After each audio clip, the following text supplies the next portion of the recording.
you can't get mad at me for something that you put into me. And he used to laugh and look at me and tell me to get the hell out of the weight room. And I'm like, okay, cool. I'm still going to come back, though. So it's just one of those things that you continue to thank you, because even when you go through life, you always continue what you've been through was way worse than what you're going through now. Mm-hmm. So I pretty much owe him my life. You have wanted to play football from the time you could ever think about it. And, of course, you were a star in high school, then from Oregon to Baylor, and you've had opportunities in pro football. But it's been a couple of years now for you. Have you played your last down of football? Honestly, I mean, I didn't think so, but I continue, God continue to open up doors for me to where I have not to play, which I'm not biased to it. But correction, I was a hooper before I was a football player. Yeah.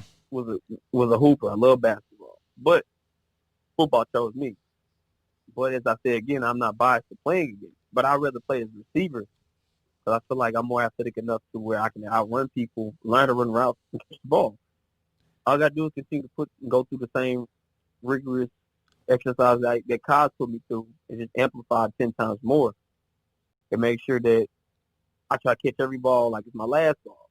And well, I was like, I think it's probably not the same as him getting the ball handed off to you, but I mean, I can learn.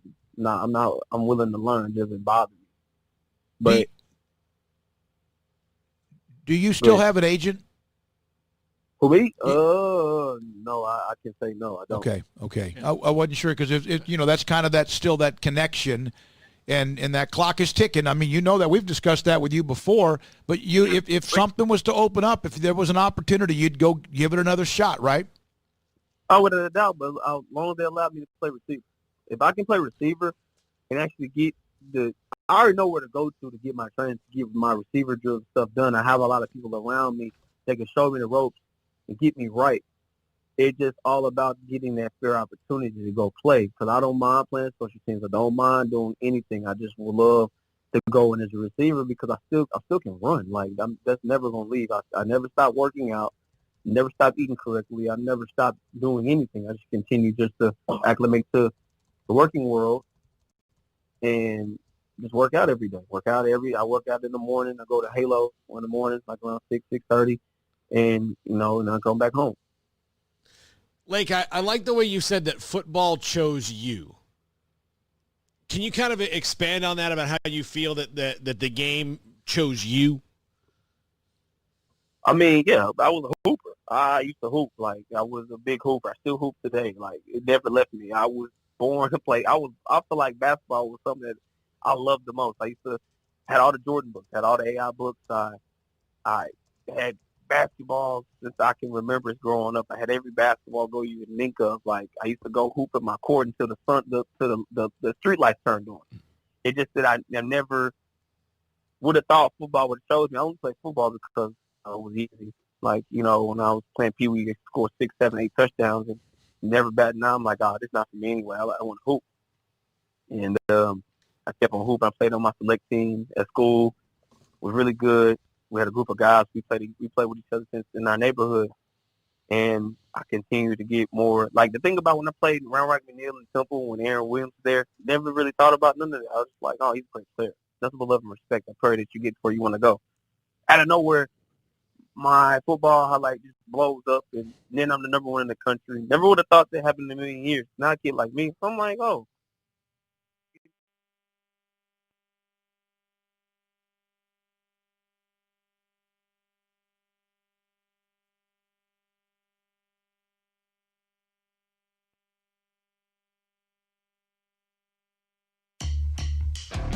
Welcome to SicEm365 Radio. On first down, Brewer, play fake, got time, delivers, catch made, Platt, Chris Platt, sprint for the end zone, touchdown Baylor. They sure did take their shot, 50 yards.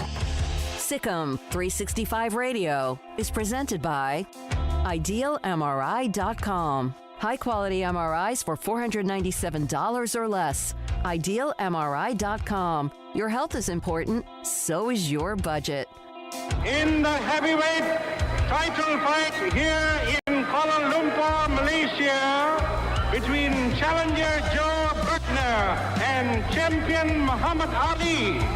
The decision made by the judges and the referee, unanimous decision for Muhammad Ali. The 3 o'clock hour is sponsored by Waco Custom Marketplace. Meats, sweets, Texas treats, and a cut above the rest. 425 Lake Air Drive, Waco. Have you downloaded the SicEm365 radio app? Do it today on the App Store and Google Play. The thing we had was bullfights. We have them today. Yes, well, two big bulls would get in a ring and kill each other for the love of a cow. No, just a moment. Today, a man in a bullfight in the middle of a ring. For the love of a cow? I wouldn't own a ring. I wouldn't care if the cow was Elsie. I mean, that's yes. Here's David Smoke, Paul Catalina, and Craig Smoke. All right, here we go on this Tuesday, June 30th, the last day of June of 2020. On this Tuesday evening, afternoon, Paul Catalina, Craig Smoke. I'm David Smoke. Woodrow's here. Deontay, Dylan, they're not here today, but we are, and we take you the next 3 hours. We've got a lot of guests lined up, including our first guest at 3:30, Andy Staples from The Athletic, who has done one hungry sports writer's journey through America. I kind of alluded to this yesterday. Waco has 3 different restaurants mentioned. Also, West Texas has, there of course, the Czech stop is mentioned. He's going to join us today at 3:30. And one of the biggest deals in this, it might be a hidden lining in this argument, is what does Larry Fedora really think about barbecue in Texas compared to North Carolina now that he's back in Texas? And Andy Staples at 3:30 today. 4 o'clock, he's the second player, black African-American player that's ever played in the Southwest Conference, Jerry Levias. He's in the Texas Sports Hall of Fame, phenomenal player in high school, and, of course, at SMU. He'll join us at 4. 4:45, Gatesville head coach Luke Howard. Also today, Cliff Odom will join us, former Baylor cornerback. He'll join us today. And at 5 o'clock, David Hellman, 5:30, John McClain.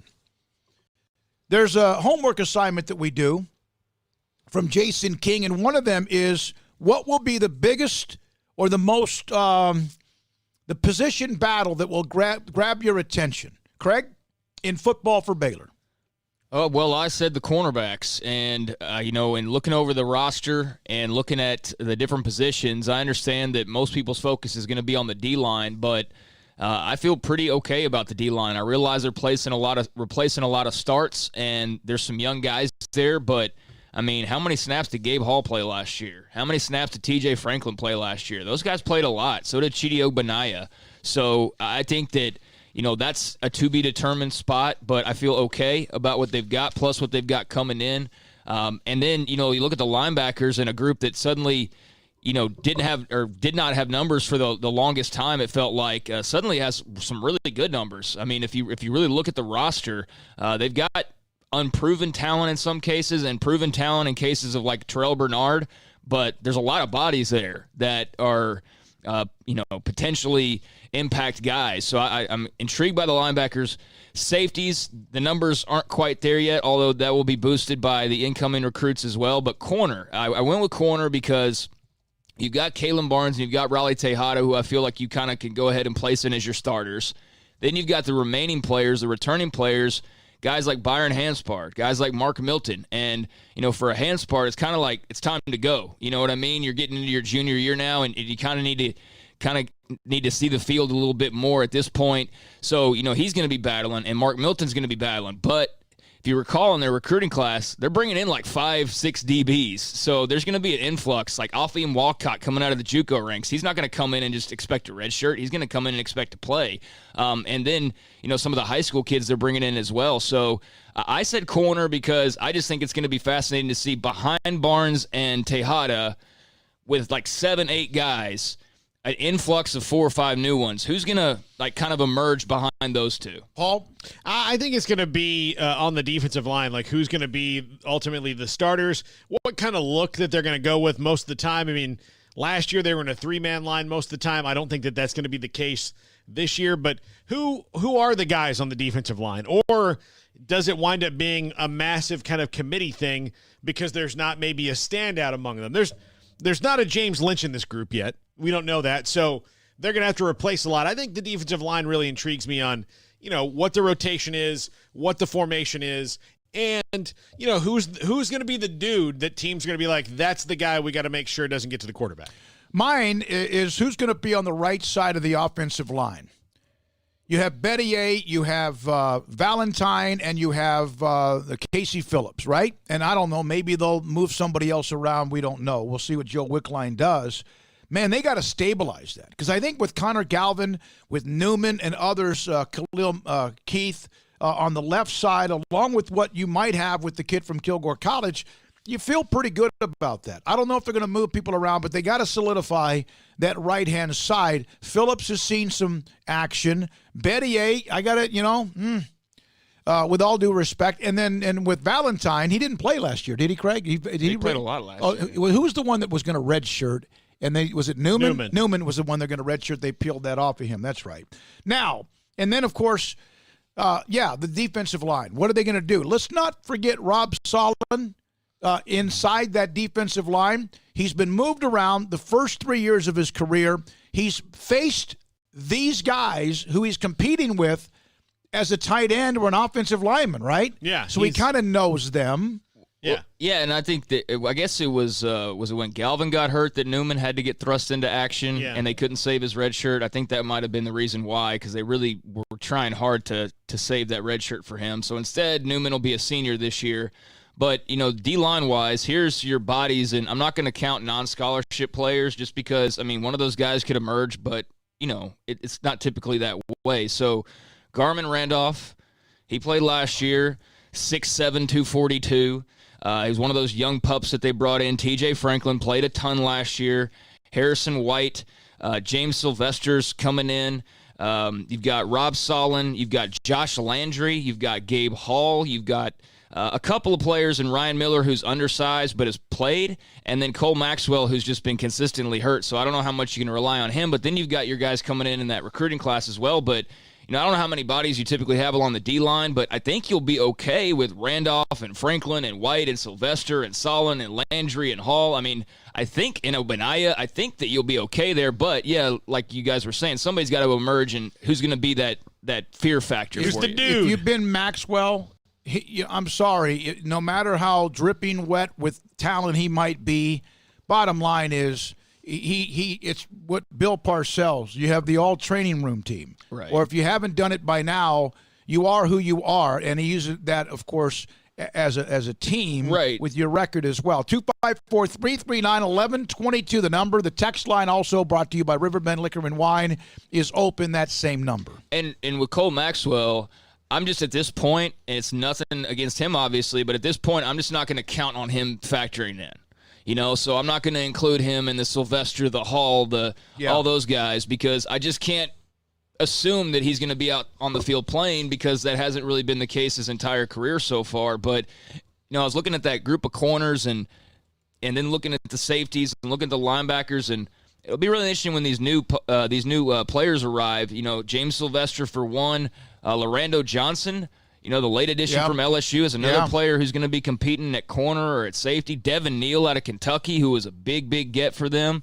He could come in and factor in right away. Mike Harris out of Alabama, another corner. Chateau Reed, a safety. A.J. McCarty, a corner. So that's why I went with that group. But Anthony Nyanwu and James Sylvester will be coming in on the defensive line, along with Victor Obi out of Kilgore College. So there's three more players on top of the ones that I mentioned on the D-line. And I'll tell you guys, you look at that linebacker room again, and I'm telling you, I kind of had worries there for a while, and I guess I just hadn't really checked out the depth chart in quite some time. But I'm kind of liking that, they've got about three players listed as of right now at outside linebacker, which would be the group that Joey McGuire's working with, obviously. And you got Ashton Logan from Temple, who's another player I feel like is kind of in it's do or die time at this point for you. But Matt Jones, who we've heard tons about, along with Tyrone Brown, who's another player they're very high on. So there's your outside linebacker group. And then Petrie, Bernard, Hakeem Vance, another young player, Solo Turner, Bryson Jackson, Abram Smith, your other linebackers group. So I think they've got good numbers. All right, 3:10 is the time. SicEm365 Radio. These are some questions that Jason King fired at us yesterday, and we had to have him back to him, and a lot of us responded. And, of course, then they put it up on the site, SicEm365.com, the premium section. And the app brought to you by Alan Samuels, Dodge Chrysler Jeep Ram Fiat, SicEm365 on the app. We're on Periscope. We're on Facebook Live, and we're also on SicEm365.com and YouTube, and then, of course, on the app, as I mentioned. Now, if you had to pick, and I don't know if you guys did this yet. I last night voted the All Big 12 Conference preseason team. I went on there and I looked at it, and the position of which I think I know he'll end up being, the voters will most likely say Sam Ehlinger. One is that he has to do so much for Texas. He'll have to do so much again for Texas. Brock Purdy. You have Charlie Brewer in a new offense. He'll get no love. And he won't get much love. You have everybody within the Big 12. Whoever Oklahoma starts, if it's Spencer Rattler, and of course he's the favorite, there's Tanner Mordecai. You know they'll put up big numbers. Spencer Sanders at Oklahoma State's an incredible talent with a year under his belt. Who would you say is the first team All Big 12 preseason quarterback? And I know who will end up being picked. It'll be Sam Ehlinger. Oh, that's not even a question. It'll be him, yeah. Yeah. I'm struggling with this, and it's not like, to me, when you knew that you knew what Oklahoma always had, right? This is the first time in like 5 years they don't have an automatic Heisman contender at quarterback, right. Although some will tell you that Spencer Rattler will be a Heisman contender. And by the way, this is to say Ellinger's very good. He's a fantastic player. He's a leader for them. He does everything, and in almost some cases he has to do too much. I would say if he was the Kansas quarterback, though, it's not an automatic. No, it's not. Yeah. But if he's now, this is his senior year. He and Brewer mirror each other. Who's had a better college career? Ooh. You know, like, I guess it depends on what you're kind of measuring. Yeah. But I mean, if you told me right now, Ellinger's not himself beaten Baylor. No, because they had to have Bouchel. Bouchel had to come in a couple of times. I do think this, and it's hard because if you gave me an option.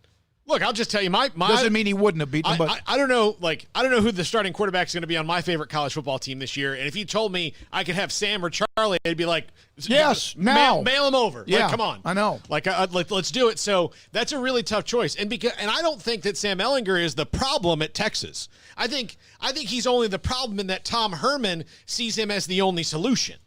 Yeah, they're comparable. They're slightly different, obviously. Ehlinger is a lot more stable as far as being able to run the football, and you don't have as much cause for concern. And boy, does he run the football a lot. Whereas with Charlie's is sometimes by design, but a lot of the times it's by just reaction to the pocket collapsing in on him. Ehlinger's got a lot of design runs for him in those Texas packages, and I don't know, how much that'll change this year potentially, but numbers wise they're not all that different. I think Ehlinger had like 500 more passing yards. Charlie had a few fewer interceptions, touchdowns. Ehlinger led that by a larger margin because he was taking advantage of the Duvernays and those types. But I'd probably go Sam Ehlinger just because I guess there's less injury concerns, but he still has injury concerns. So he's missed time, I guess, every year he's been at Texas almost. Yeah, and he puts up more because more is expected of him. Sure, yeah. And so we don't know we'll see what Charlie Brewer does in Larry Fedora's offense. But let me tell you something. There's a twinkle in Charlie Brewer's eye. There is when it comes to when you mention Larry Fedora and the offense. And I think there's a chance that, Texas could look slightly different. I still expect Ehlinger to run the ball a lot, but because they've got Bijan Robinson now, and you're going to have Ingram who's entering his junior year, and others back there, I would expect Texas to probably truly run the football with their backs a bit more, particularly because of Robinson. But I'm sure that Ehlinger's, still going to have a large role with what he's being asked to do. So you're right. I mean, he's asked to do more. It's one thing to ask him to do less. It's another thing for him to do less. Right. Yeah. So I don't know. That'll be interesting to see. And with Charlie, I mean, I know that he's excited. I know that he's feeling good. And Those concerns about him taking a big hit and whatever are always going to be there. But, really, if you take away, and I know it's like you take away somebody's weakness, it's, not reality, but if not for the scare that people have in regards to Charlie Brewer, how much different would this question be viewed? Because really, to me, Charlie's just big knock is just that you're worried about his health. Outside of that, I mean, you could say he could throw a better deep ball and have a stronger arm or whatever, but he gets the job done. I mean, He gets the job done, and if you got 2 minutes to go down and score and get in field goal range, I think everybody feels really good about Charlie Brewer versus just about anybody. Yeah, there's 2 guys on the list that I think the discussion will be next year, and of course, whoever, if it's Spencer Rattler or Tanner Mordecai, will obviously be on that discussion next year too, but like Brock Purdy and Spencer Sanders both have a lot of potential to have that, but I do think this is a Sam versus Charlie discussion right now. And maybe next year Alan Bowman, if he can stay healthy out at Texas Tech, because when he's played great, but he just, he keeps getting his spleen, Jeff Reardon, who I think is the head coach at Chapel Hill High School now, he just sent me a note. I was asking about position battles. This is a neat little running backs. Lovett, Ebner, Squirrel 3. Any list where Squirrel is 3 is crazy. And I don't know that he's 3. And no, we don't. I mean, we don't know that. So. And I thought about running backs long and hard. I did. I guess. But they're going to get they're both going to get the ball as long as they stay healthy. Yeah, I just figured with running backs, I ultimately settled on. The fact that it's going to be Lovett and Ebner, and then some combination of guys behind them, but those 2 are going to be the ones that get the bulk of the carries. But no, I mean, I agree. I spent some time thinking about running backs, and really the position battles that are most interesting to me, if you look at this team, I understand there's a lot of starters not yet to be named on defense, but I think you can kind of pencil in a lot of guys, right? I think you can go ahead and pencil in pretty much the entire defense at this point, and that's not even counting the newcomers. So, there's a lot missing, but there's a lot you also know. And so to me, a lot of these position battles, the most fascinating part is the backup spots. Like, who does get carries behind Lovett and Ebner? Who are the receivers behind the ones that we already know, like the Tyquan Thorntons and the R.J. Sneeds? Who are those next wave of guys? Is it Yusuf Terry? On the O-line, I mean, there's a lot of questions there, obviously. Quarterback, I think, Bohannon versus Zeno could be interesting. Maybe it's not all that interesting. But, yeah, the backup battles, and on defense in particular, I'm really intrigued by those and looking forward to the time when we can finally see those battles take place. Yeah, Jeff, Coach Reardon saying there's no doubt Squirrel being 3 is crazy. Good problem to have if you're Baylor. Yeah, Squirrel made the run. What was the touchdown run he K-State. made against Kansas State? It was 2 years ago? Yeah.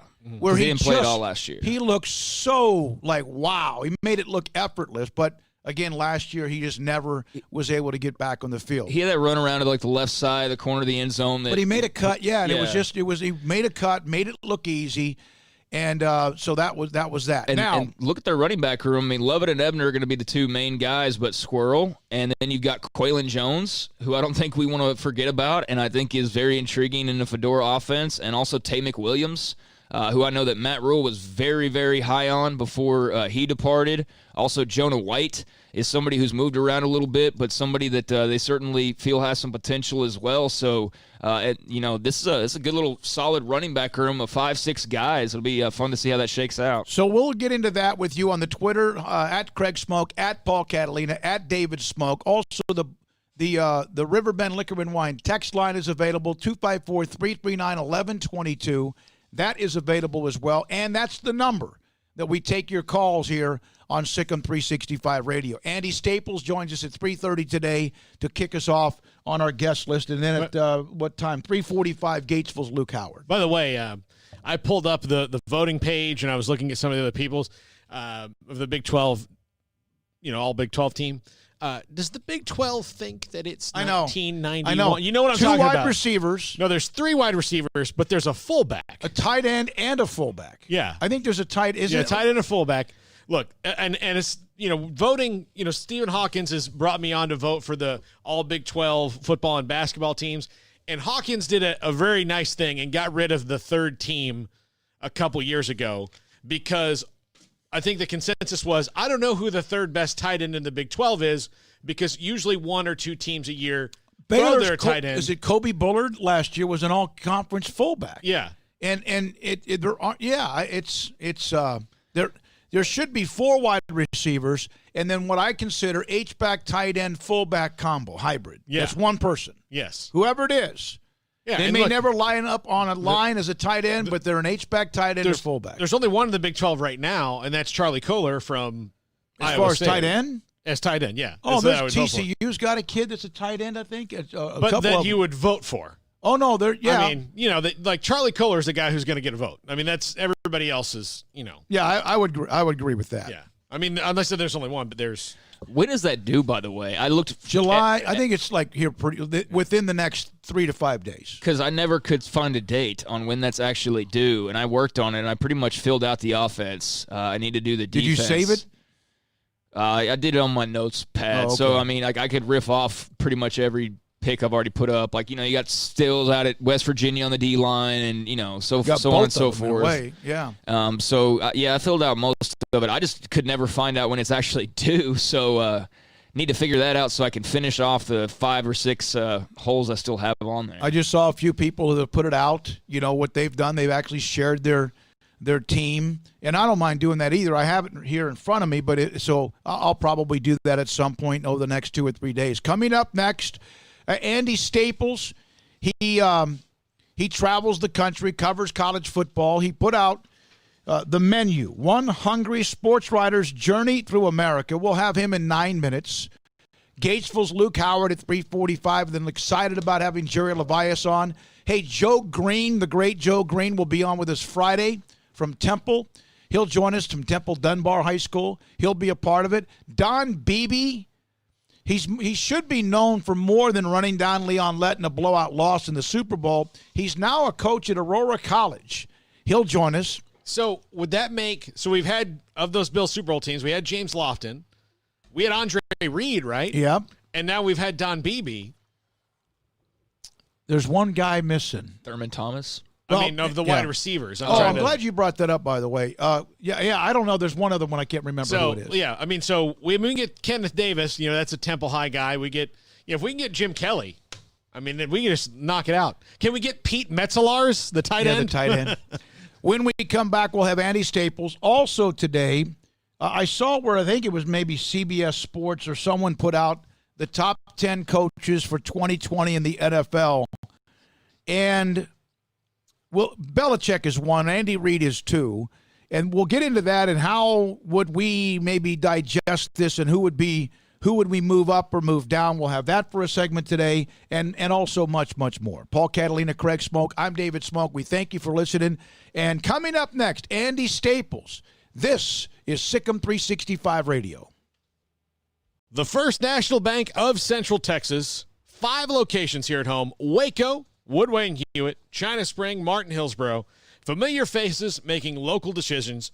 Here to help you, your family, and your business. Whether it's great times or tough times, all of us need a bank we can count on. Great people with great technology dedicated to their customers and helping our area grow. And safe banking in person or online and their mobile apps. Convenient drive-through and ATMs at all locations. And I mentioned the familiar faces making local decisions. That's why you need a local bank. You need someone that when you need something, they know you. You can walk in, you can look them in the eye, you can talk to them. You're not doing it to some committee that's in some other place that doesn't know you. People like Monty Hulse, Randall Crawford, Sloan Keel, Joe Barrow, Mackie Bonner. Mackie Bonner helped me get a loan about 10 years ago, really helped my credit rating. Jan Coleman, Link Harris helped me get my home loan. Rhonda Crawford, Brian Hand, Lisa Ogletree, and our good friend Dan Ingham. That's the First National Bank of Central Texas. 5 locations: Waco, Woodway, Hewitt, China Spring, Mart, and Hillsboro. At Ideal MRI, we feel blessed to be a part of the Waco community. We're a small family business right here in Central Texas, and our goal is to bring down the cost of health care while maintaining high quality. At times like this, the cost of health care has never been more important, and unfortunately, significant illnesses and injuries still occur. That's why Ideal MRI is open and here to serve you through the difficult time. We offer premium MRIs just like a hospital with state-of-the-art technology and specialists, but you'll pay less. Sometimes thousands of dollars less, whether you're using insurance or not. At Ideal MRI, We accept most insurance, and there are no hidden costs, even offering financing if that's needed. Everything included in the price, and you'll not get something as a surprise in the mail later on. If you need an MRI, ask your doctor about Ideal MRI. They'll know. You can schedule an appointment safely from home online in minutes at idealmri.com or give us a call, 833-IDEAL-MRI, idealmri.com. How did Edward Jones become one of the biggest financial service companies in the world? By not acting that way. Financial strategies, one-on-one advice, it's a big difference. And that's why Brad Wilson, your Edward Jones financial advisor, makes sense of investing. Experience the difference for yourself. Brad Wilson, 250 Sharon Drive in Woodway, 254-776-4337. Edward Jones, member SIPC. Boozers is the wedding ring store and more. If you're ready to get engaged or already married and want to upgrade your wife's ring for a special anniversary, Boozers is the place to go. With the largest selection of premier quality diamond engagement rings and wedding rings in Central Texas. They have 7 cases with over 300 styles of rings from top designers like Natalie K. Choose from yellow, white, or rose gold, plus beautiful top-quality loose diamonds. With an in-house jeweler, they can also custom make anything you want. Bring in a picture or drawing and let Boozers create your one-of-a-kind pendant or ring. They can even use some of your old gold and diamond jewelry to create something new. At Boozers, you'll find a great selection of quality timepieces, and Boozers is the place for expert watch maintenance and repairs, too. They specialize in expert Rolex watch repair for fine jewelry, watches, custom work, and more. Go to Boozers on Valley Mills and Lake Air Drive in Waco. Boozers, the wedding ring store and more. Well, I have to tell you that we're pretty proud here at Pickup Outfitters. The mayor of the city of Waco chose to deputize Pickup Outfitters into the Waco Masked Police Force. Now, we weren't necessarily looking to be deputized. We've been pretty busy fighting truck nudity, but hey, we're law-abiding citizens. The threat of a $1,000 fine if we didn't join the Masked Police Force also had something to do with it. So please bring your mask with you to Pickup Outfitters. And if you don't have one, we'll provide one previously unused. And we have a couple of other requests.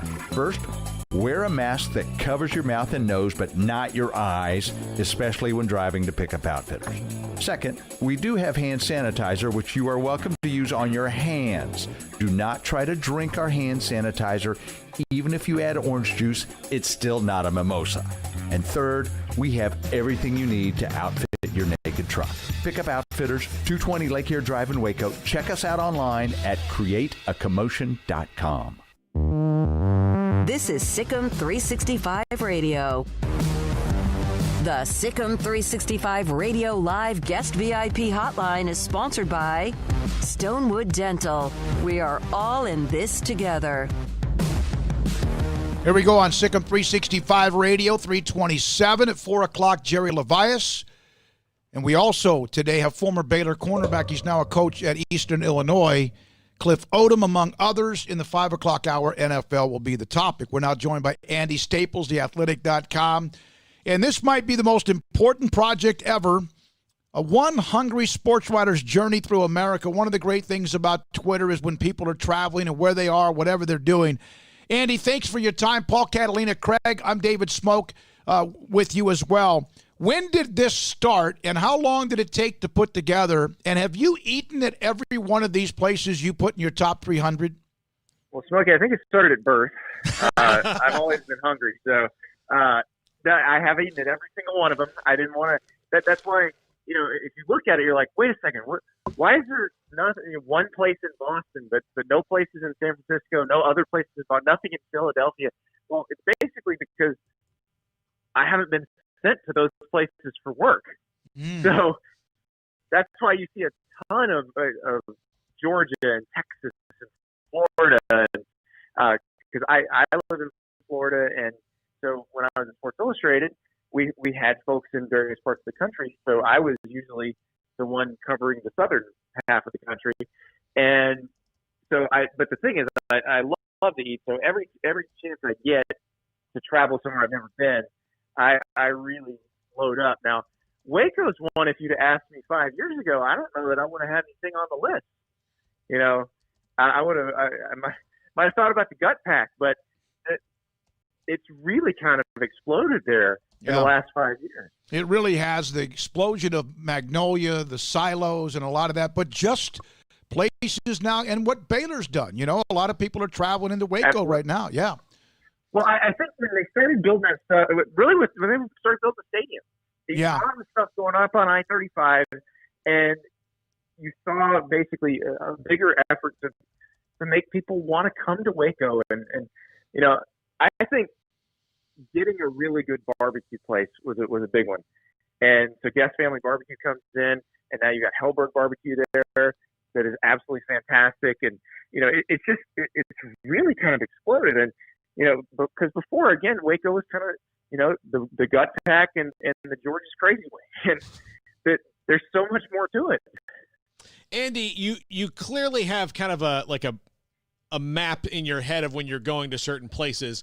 How often do you try new places, or once you've been to a spot, do you have to have like a rotation of places you have to go so you don't miss it while you're there? Say you're in Tuscaloosa, you got to hit these spots. It's hard because a lot of times you're looking for a new place or you want to explore something new, but you know there's a place you love. And like when you get to Tuscaloosa, there's a rib place in Northport, Alabama called Archibald. So Northport's, you know, 2 miles from Bryant-Denny Stadium. Those are the best ribs in America as far as I'm concerned. And so it's really hard to go somewhere else knowing that they're right there. Now, a lot of the other issue with a lot of the places I really like, because it's a real barbecue heavy list, is a lot of times I'm in a town on a day that the place is closed, or I've got to work and I can't get there till after they've run out of the good stuff. So a lot of times I'll wind up exploring just because I can't get to the place I want to get to. But that's the fun. The fun is when you find a place where you had no expectations going in, and you're like, oh my God, I can't believe this was here. I'll give you an example. I was going to the Senior Bowl a few years ago, and I live in Gainesville, Florida, and I was driving. I always drive there because it would just take longer to fly to Mobile because you have to connect. So I was driving to Mobile, and I stopped off in Daphne, Alabama, which is just on the other side of the bay from Mobile. And there was an Italian place that had pretty good reviews. And I was like, all right, this sounds good, but I don't know. This place doesn't look like much. And I walk in, and there's a chalkboard menu. This place is called Guido's. And it's all these fish that have come straight out of the Gulf that were probably swimming this morning. And everything's like $12. And so I ordered 300. Like, you listen to me like I'm insane, because I figure these are small plates. This is fresh fish. I mean, it's supposed to be expensive. I see these 3 giant plates, and it's like, you gonna eat all this? And I started tasting it. I was like, yeah, I probably am, because this is really good. But that's the thing. I had no idea, and it just happened to be a place on the way that I thought, well, I'll give this a try, and it was amazing.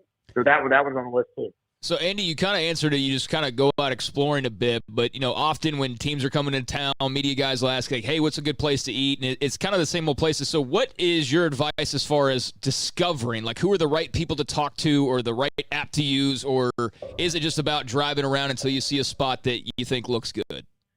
Well, you can look at Yelp to kind of get an idea. But don't trust Yelp completely, because there's 2 types of people that review things on Yelp. There's the person who just has terrible taste in everything, right?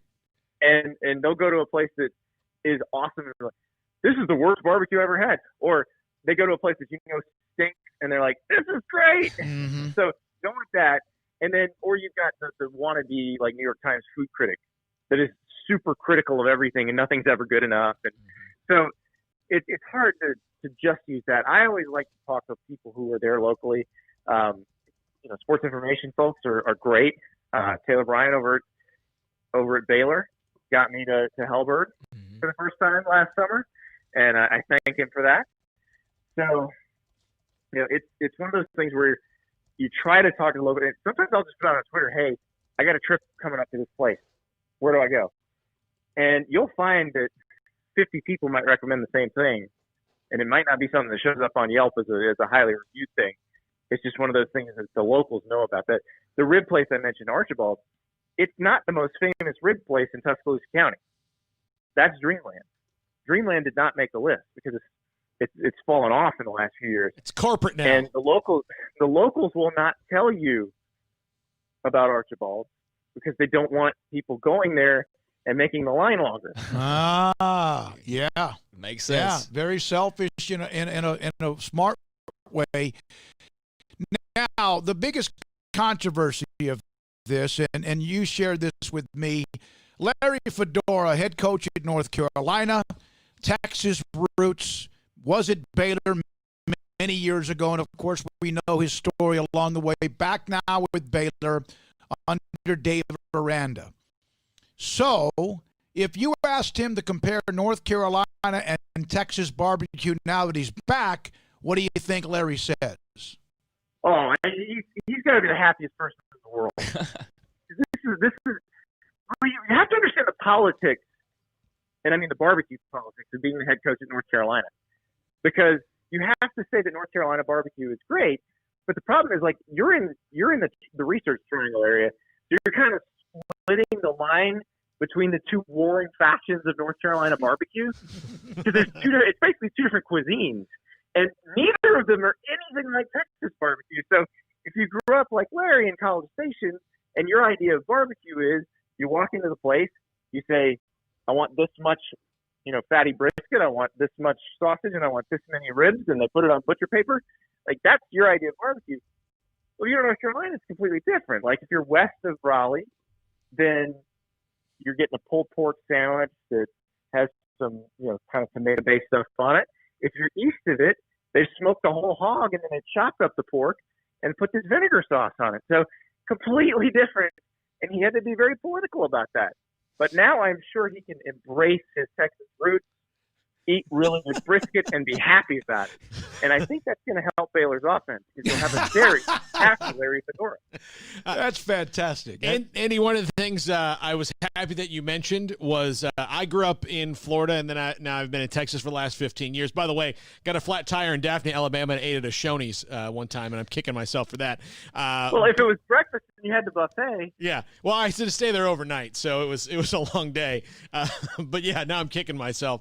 But, of course, that was 20-something years ago. Even still, Florida barbecue is not really up to snuff in certain categories. But you did mention that there are rib places and there are things in that realm of the country that are good. But to stay away from brisket if you're outside of Texas, correct? Not entirely true. There's a place in Florida called Four Rivers Smokehouse. It started in Winter Park, which is an Orlando suburb. It's really a great story. The guy was actually running a small pharmaceutical company and did barbecue as a hobby. And he would cook it for church fundraisers and stuff. And people kept saying, you should sell this.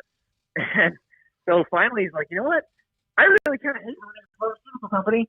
So I'm going to go sell barbecue. So he opens this place out of like an old transmission repair shop in Winter Park. Lines are out the door. And they've now basically taken over Florida. They're in every big city in Florida. And, but it's not – it's weird because I say Rudy's. Rudy's is really good. Rudy's would be the best barbecue place in most places in the country. But people in Florida are looking at it now like people in Texas would look at Rudy's. But the thing is, it's still the best barbecue in Florida. It's still better. Like if you go to the one in Gainesville, it's better than all the local places. But they make brisket really well. And I've been to 4 or 5 of their locations, including the original, and it's good brisket. Like a Texan can order brisket there and feel right at home. Andy, taking a look at your Waco selections here, Guest Family Barbecue, you mentioned Hellberg Barbecue, and also Magnolia Table. Can you kind of just riff through those 3 and your experiences outside of what people can obviously read in the article? Well, so Guest Family Barbecue, I was really happy a few years ago getting to go there because it always struck me as odd that Waco didn't have one of those Texas Monthly Top 50 type places. It's a big population center. It's sort of right there in the heart of everything between Dallas and Austin. So it didn't make sense that in this state where there's all these great barbecue places, where was Waco's? And so when they put that one up, I think it changed everything, and I think it forced everybody else to raise their game too. and just grilled brisket, ribs. The sausage is fantastic. And then Hellberg I tried last summer, and that place is incredible. Again, the brisket's good. They do that pesto turkey that is really, really good. And they experiment a little. They have some theme days, and they're having some fun with it. And then Magnolia Table is probably the most controversial one on there because I can't believe you picked the Chip and Joe restaurant. I like that you use the word bougie. Food is really good there. Yeah, it's a little pricey, which it can be He might have heard because me, supply but and demand. I'm glad he used the word bougie because that's a very fitting word for what you're talking about. By the way, as you were talking the backsplash is wonderful. Yeah. As you were talking about this is from AJ on our text line.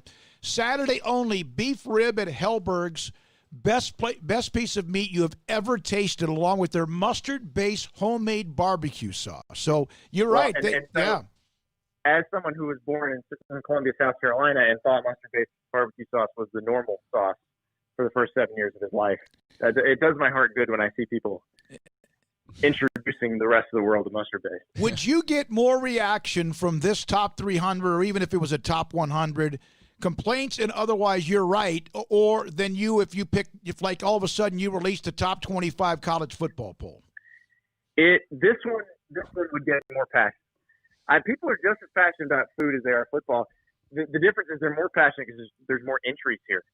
So if I rank the FBS teams top to bottom 1 to 130, I think I'd probably get the same level of reaction. Yeah, it's a great article, Paul. Yeah. Do you have people now started like sending you? Are you overwhelmed now with new stuff that maybe you haven't tried yet? Oh, they've been sending it all along. So I have a spreadsheet that I use for this that I'm going to continuously update once I can get back out on the road with places I've loved. I'm going to start a new spreadsheet with places that I need to try that I keep getting recommended. That's the thing when people keep saying it over and over again, it's not an accident. So I've got to make sure I keep that list updated, and that'll make it easier to plan too when I'm going on trips. I hope you have those trips coming up, Andy. I hope to God we have games to cover or whatever else. Obviously, the safety issue out there with COVID and much, much more. You're going to end up being like Guy Fieri. You're not going to be on the Food Network. I love that. That's like the channel. It seems like I watch more than anything else now. If they're looking for somebody, I'm sure the Athletic would be happy if I moonlighted doing that. Absolutely. Yeah. Thanks for your time, man. Great stuff. Appreciate it, Andy. All right, thanks, guys. Andy Staples, theathletic.com, on the top 300, the hungry sports writer's journey through America. You could have a hell of a journey just doing that through Texas or maybe just the Big 12. They do. Texas Monthly does their top 100 barbecue snob. Yeah. Was it Daniel Vaughn, I think? Yeah. Have you eaten at Hellberg? No, I have not. I haven't. And I don't eat a lot of places. The Texas Monthly top 100, I know as of like 3 years ago, had nothing from Waco practically in it. And now you've seen Hellberg and Guess and others pop up, or those two in particular. Honky Tonk Kid Barbecue, I think it's gotten some mention there as well. So, yeah, I mean, I vividly remember looking at that Texas Monthly list a few years ago and saying, like, nothing Waco-wise. And now it's pretty cool to see a few entries. Yeah, and when I got here, it was always the same 2 or 3. He mentioned them as that you got to go there. And now there are some options. And I'm telling you, we had this part of our question and answers and all that today that we published on the premium site, SicEm365.com on the premium site, is that what's a hidden gem restaurant in Waco? Mine is Fridays. Yeah, that's it. That's the one on North Dallas Highway. That is the definition of a hidden gem because it is off the beaten path. You can't see it from anywhere. If you're coming off the interstate, it's not going to be on this, like, take this exit to get to this restaurant. It's not going to be there. You got to know where you're kind of going to get there. To me, and I didn't get to answer it, Double R is the best hole in the wall burger you're ever going to have maybe in your life. It's so fantastic. But we have a lot of those places now, and I think because of the stadium, because of what Andy mentioned, is people are coming in and. No offense to the chain restaurants, but if you come from Dallas, you can go to one of those restaurants there. You want to find a place that you can go. Yeah, you enjoy, not just to go. And it is nice to have other places to recommend to people when they come to town. And it's not always like, go to George's, get the Big O and some crazy wings. And, it's kind of like the same answers. Like, I vividly remember this for some reason, but this just kind of told me how much Waco was changing and also how out of date a lot of people's recommendations are. There was an Iowa State writer that was on with us one time, and he was asking for like a recommendation, and I'm like, I'm terrible about that stuff. Like, Paul's my go-to if I need to recommend anything to people. So he was. I didn't get to ask you at the time, but he's asking a good place to go, and I don't know, we were just kind of stumped for a second, and he's like, yeah, everybody's always recommending Crickets, and I'm like, yeah, but like there's so much more that's out there, like bar-wise, restaurant-wise. Like, you could just tell it was a very dated reference that he was giving, and I was just thinking, like, man, Waco's changed a lot. Like there's a lot of places to recommend. Yeah, I know, and look, I'm not going to knock Crickets. I mean, there was a time where they probably considered putting a plaque of me and my friends up there because we hung out there so much. It just, there are places you can go, and we are that kind of town now. And plus, with college football road trips, I've been to, I went to that A&M game in Tuscaloosa a few years ago. It was an Andy Staples article that pointed me in the direction of where I should go eat, because that makes the experience that much better. Especially in most college football towns. Right. They're not a big city. You're going to want to go to a place in that town to, that you can't have anywhere else. Yeah, it's good to know that if you go down to College Station, there's places other than the Dixie Chicken. Or if you go to Waco, there's places other than George's, all due respect. There's more than just the one or two that everybody knows. And, yeah, like, if you're going to Tuscaloosa, probably, if you're listening to Andy, you'd know better now, but everybody's probably go to Dreamland, and that's not the best place to go. So, it's fun to kind of hash that out, and I hope he gets to take those trips. And, I feel like, one of the real damaging things about this whole COVID stretch has been the fact that Waco was just blowing up, man. And there might be some old-timers that are glad to see it kind of slow down once again, but as far as a city on the rise and a city growing immensely and bringing a lot of really cool stuff to town, Waco was right in the midst of that, thanks in large part to Baylor, but also to Magnolia. And obviously that's taken a hit because of traveling just not being on the docket for a lot of people. So hope we can get to a point where that returns. Yeah, I mean, it would be great once they clear 35 by, yeah, there's that too. The time we can maybe have maybe cars that fly. Maybe that's worked out for us. I think it has, actually. But really, there are 10, 15, 20 more places that weren't even here 5 years ago, much less 10 years ago. When we come back, Gatesville, they have some work to do. Very proud program. They won the state title in 2000 with Tarian Henderson. Luke Howard, their head football coach, will join us at 4 o'clock. The great Jerry Levias. This is SicEm365 Radio. Family owned and operated since 1943. You hear that, you go, okay, they've been in business a long time. Do you realize how many things have changed in America?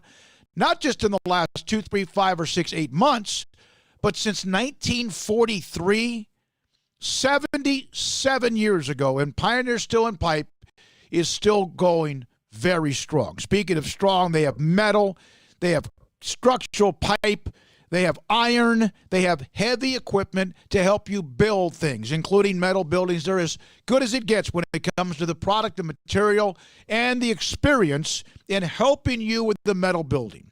Offering high-quality materials, making sure your metal building bids are structurally sound, and the building itself is there to last forever. And by the way, they offer the fastest turnaround time in anywhere you can go on metal building orders, and because it's very heavy and a bunch of stuff, it's bulky. We're talking steel, iron, pipe, etc.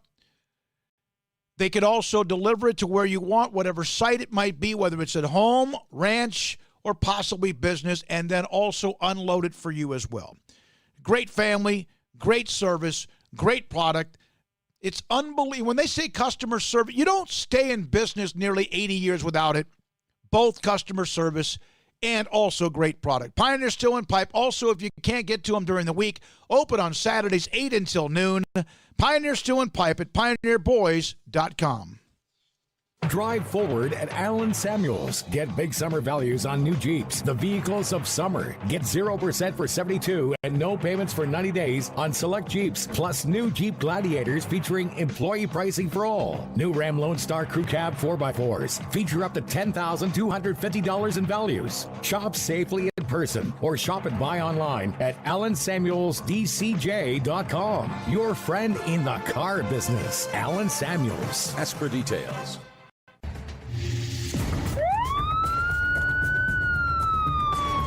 If you or a loved one or friend has been arrested and you can't afford bail, trust Terry and Chase Chapman at Chapman's Bail Bonds, covering Waco and McLennan County for over 25 years. Chapman's can bail you out anywhere with experienced, knowledgeable local agents who are committed to serving you professionally, respectfully, and with the highest integrity. Chapman's understands your privacy is important. Your freedom can be secured fast when you use Chapman's Bail Bonds. Open 24 hours a day, payment arrangements available. Call Chapman's Bail Bonds. When you need help, 254-754-1603. When you ring, we'll spring. Let Camille Johnson Realtors guide you seamlessly through the process of buying your dream home or selling your current one. Commercial, farm and ranch, or residential. Camille Johnson Realtors can smoothly and successfully lead you through any transaction with a team of 24 experienced agents who are excited about serving you. Camille Johnson Realtors services the entire greater Waco area. If you're in the market to buy or sell, contact Camille Johnson Realtors, 104 Midway Center in Woodway, or find them online at www.camillejohnson.com. Camille Johnson Realtors, elegant, charming, warm. Welcome home. How often have you said it's time to get in shape? Every day, every week, every month, maybe for as long as you can remember? How about starting today? I promise if you'll just join Waco Regional Tennis and Fitness now, you'll thank me later. Hi, this is David Smoke, offering a variety of 40 group exercise classes every single week, including boot camp on Tuesdays and Thursdays at 5:15, plus spin, body shaping, Pilates, yoga, and bar. And oh, there's a free kids club as well. Waco Regional Tennis and Fitness open Monday through Thursday, 5 to 10, Friday, 5 to 8, Saturday and Sunday, 7 to 7, and personal trainers, Christy London and Randall Corley. World-class tennis facility with pros Britt Coleman and Joe Rosa with lessons, camps, and special events. Spacious and clean workout rooms, locker room for men and women, both with a whirlpool and sauna, and now there's touchless bottle filling stations. No intimidation, tremendous camaraderie, an entirely new atmosphere, and yes, you can do this, but you have to walk through the front door. It's time to react today, not tomorrow. Waco Regional Tennis and Fitness on Lakeshore Drive in Waco. Hi, this is Academy High School football coach Chris Lancaster, and I am a proud listener and supporter of SicEm365 Radio Sports Show with David Smoke, Paul Catalini, and Craig Smoke. The SicEm365 Radio poll is brought to you by Pickup Outfitters, where everything purchased and installed comes with our famous lifetime installation guarantee and free warranty assistance. 220 Lake Air Drive or createacommotion.com.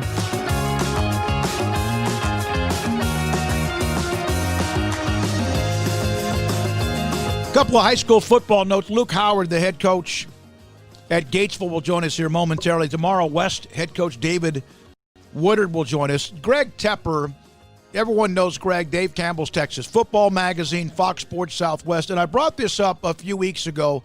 I was invited to be a part of what is an amazing committee, that is trying to help name what we are calling, or what is being called through the UIL, through Fox Sports, through Dave Campbell's UIL 100. The top 100 football players in Texas high school history, the top 100 rivalries, and the top 100 teams. Not so much in order.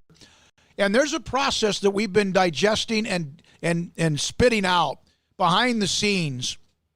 And today we got the latest update from Greg, and I'm just thrilled to be a part of it. I can't wait for this list to come out. And it is not just, you start thinking about, like, for example, vote for up to 13 of these 40 running backs, and there's already some already in. And it is impossible to stop at that number, but you have to because it's not the top 1,000, it's the top 100, and not everybody can be included. Luke Howard, who just had to hear me spend time on that, joins us, head coach at Gatesville on SicEm365 Radio. Luke, I had spoken with you last week, and everything was going okay. Then all of a sudden, a lot of schools have been shutting down their workouts. I know you have as well. Did you get at least an idea of who you are as a team or what you have in the short amount of time you were able to work out when things resumed? Yeah, I think we certainly did. We had great participation, the short amount of time we got to spend with our kids, and I think our kids are certainly hungry to get back after it and, try to get ready for a successful fall. So, yeah, a lot of good positives that came out of it, and hopefully we can get back at it soon. Coach, what's this time period been like for you? It's been a roller coaster, I tell you. Between the guidelines coming down from UIL and just the unsureness of everything going on, it's just been a roller coaster. But I think UIL's done a great job in their leadership, and they definitely want to get kids back on the field. They understand the importance of what we do with our kids and kids being in school. So, tip of the hat to UIL and everything they're doing. But a roller coaster for sure between Zoom meetings and seeing our kids for 3 weeks there and then not seeing them again. But, we're staying hopeful, trying to stay positive that we're going to have, football this fall. You were about a year ago at this time, almost a year ago at this time, I think you were still at Mary Hardin Baylor. Is that correct? Yeah, I was actually just coming over to Gatesville, got hired on Coach Cooper's staff, and was actually at Valley Mills, but I came over to Coach Cooper's staff. But yeah, it was about this time last year. And then all of a sudden he decides to go to Mount Vernon, and next thing you know, it's your program. So you've kind of been through this late type of thing already. Does that help in any way this year? It may a little bit. I think the big thing, you just always got to be ready to roll with it and do the best you can. When it's thrown on your plate. And I think the big thing just for our kids is doing what we can with them and getting them back out there playing and trying to give just a sense of normalcy for our kids. To where they're showing up every day, doing the things that they're used to doing and those things. So. Last year was a difficult year. You were in a district with La Vega and Stephenville, and obviously with China Spring, Brownwood, and then you. How difficult was that to stare at, knowing that you had to beat somebody, and somebody in that district was not going to be easy? Oh, no, not at all. I mean, it's always been competitive around here, and we know that. But, I mean, obviously last year was really tough. Even our non-district slate was pretty tough as well. But, obviously going into it, you don't think about it. You go in with a competitive mindset that you're going to go beat somebody and get in and make a run. Obviously we didn't have a great year, but I think our kids are hungry. I think they've taken a lot of ownership in what happened last year, and they're excited about the future and ready to move forward and get Gatesville back to competing for a district championship where we should be. We have great kids. Great programs, and that is certainly our goal to be competing for district championships. I'm sorry. There seems to be many more than I think even, and I've been covering high school football since 1981, but there seem to be more and more coaches going back to where they started at their alma mater. Is there anything extra special with that, and there's also any extra burden with that? No, it's definitely special. I mean, getting to come back to a place where you played coming through the program, and then obviously my dad had coached you. I mean, it's obviously very special to me and my family. Being able to hire some ex-Gatesville guys who are now coaching on staff here, I think there's a certain level of investment in that that you don't always get everywhere else, and just wanting to make it something special for the kids coming through. And then, as far as a burden, I wouldn't say not really. The expectations are always high, but I think, especially for a hometown guy coming back, the expectations are going to be high. So I would think it's definitely more of a positive than anything. You were at Mary Hardin Baylor when they won the national championship, and you know what they've been through. And the year that you were on staff, were you on both of them? The years they won both? No, I was just there in 2016. And okay. I stayed on one more year in 17, and then I left. So okay. I was not there in 18. No matter what the NCAA does, they can't take that away for that memory from Mary Hardin Baylor, can they? No, absolutely not. I mean, the memories and just the experiences that were shared, with that team will never be taken away. And, just listening to our alumni and our players, everybody that experienced those things, I mean, it'll always have a place in our hearts. And yeah, it'll never be taken away. 8-8 returning starters on offense and defense, and I know that can change, but 8-8, that's a nice chunk. But a team that was 0-10, is that 8-8 with experience, knowing what they need to do better? And sometimes you have returning starters who maybe learn some bad habits, and are they going to learn from that? Yeah, no, the 8-8 we have coming back, definitely guys that got a lot of really good experience for us last year, and guys that really focused on being better moving forward. I mean, we're definitely excited about the guys we have coming back, and again, guys who just it's important to them. They're taking ownership, they're taking responsibility. They want to get this thing headed back in the right direction, and they certainly, through these first 3 weeks that we've seen them, they're all here. They've all been working, and they're excited to get it rolling. Luke, thank you very much. Good luck, and also good luck throughout the rest of the summer, dealing with whatever changes and whatever might resume eventually. Thank you, Luke Howard. And they've dropped to 4A Division II, as China Spring had done. That district they were in, you could look at that district and know that Stephenville and La Vega were in. It was a matter of which 2 out of 3, Brownwood, China Spring, and Gatesville would get in, and China Spring was able to get in both years. Gatesville, what was the year China Spring went up and beat Brownwood? They had to beat Brownwood by a certain amount of points, and they did to get in. Now, both of them, District 9, 4A Division II, with Gerald Robinson, Salado, Connolly will be handling the Connolly football broadcast, in China Spring and Gatesville, District 9, 4A. Coming up, Jerry Levias. This is SicEm365 Radio. Pickup Outfitters. Wow, man, we spent time even last week when the new commercial came out with Jay Arrett just discussing the magic and the production and the commercials that he can put together. Bottom line is Pickup Outfitters can help you with what you need when it comes to accessories for your pickup truck, your SUV, or your van. One, if you need a bed cover. And what's important about having a bed cover? Security. Keep things secure from people who are maybe wanting to know what you have inside the bed. Locking down bed covers. That's what they are. Locking bed covers. To keep your tailgate locked, you cannot open the bed cover. If your tailgate is locked, you just can't get inside there. Shelter from the elements, from the sun, the dust, the rain, the wind. Privacy. Extra storage space. And Pickup Outfitters every type of bed cover you want. Retractable, hard folding, one-piece lids, hard and soft roll-up, removable, paint to match. CreateACommotion.com is on the website, and they have WeatherTech and Husky exact fit floor liners. Bed liners for you. Front ones, and get a second one now. Free delivery anywhere in McLennan County. It's Pickup Outfitters at 220 Lake Air Drive in Waco. Riverbend Liquor and Wine has their easy-to-access drive-thru open and convenient and clean in-store location on the corner of Lakeshore Drive and North 19th Street in Waco. Riverbend Liquor has the best and most extensive variety of craft beer selections in Waco and Balcones whiskey, including single malt, hot still, baby blue, French oak, rye, and brimstone. Riverbend Liquor and Wine, family owned and operated, and a hidden gem in Waco on Lakeshore Drive and 19th Street. And find out more on Facebook and Instagram.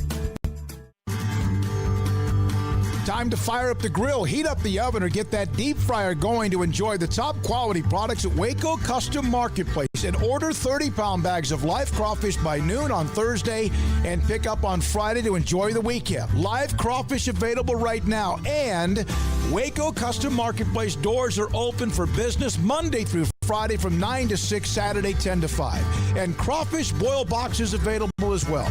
Make your order for live crawfish by noon on Thursday. Pick up on Friday for the weekend. Waco Custom Marketplace, your home for fresh kolaches, cinnamon rolls, and baked bread daily. Butcher shop to cut your steaks the way you want. Fresh seafood, summer sausage, boudin, and house-cured and smoked bacon. Spices, seasonings, soup mixes, charcoal, and lighter fluid. Waco Custom Marketplace. Doors open Monday through Friday, 9 to 6, Saturday 10 to 5, 425 Lake Air Drive or WacoCustomMarketplace.com.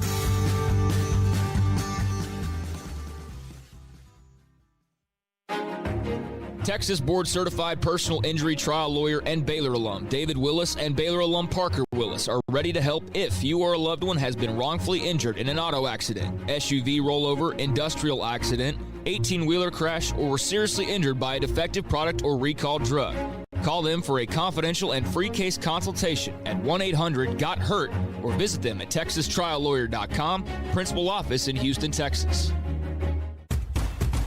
Hey, this is Bryce Petty, former starting quarterback and two-time Big 12 champion, and I know firsthand the importance of being in top shape both on and off the field. So listen up, men. If you're feeling beat down day in and day out and looking for that high-performance edge that separates the men from the boys, then look no further than the Petty Clinic Low T in Waco. Petty Clinic is a comprehensive men's healthcare clinic with an atmosphere catering to men. Board-certified Dr. Kent Petty has a special interest in offering the highest quality medical care to men of all ages. Some of the services offered include screening and treatment for low testosterone or thyroid, infertility, high blood pressure, diabetes, high cholesterol, sleep apnea, while offering comprehensive wellness exams and complete men's health lab panels. High performance men, remember, it's not just a Petty thing. This is Bryce Petty, encouraging you to reach out and Google search Petty Clinic Low T or go to pettycliniclowt.com and get your complimentary lab screening today. Ideal MRI is a small family business right here in Central Texas. We're open to support you while lowering the cost of healthcare bills. When you need an MRI, ask your doctor for an Ideal MRI. Visit us at idealmri.com or call us at 833-IDEAL-MRI. This is SicEm365 Radio. Eddie Murray looking for hit number 3,000.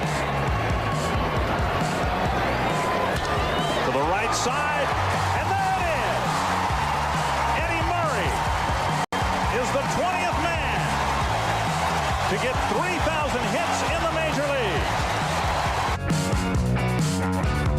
League. The 4 o'clock hour is sponsored by Boozer's Jewelers, the wedding ring store, specializing in custom jewelry and repair, all in-house. Here's David Smoke, Paul Catalina, and Craig Smoke.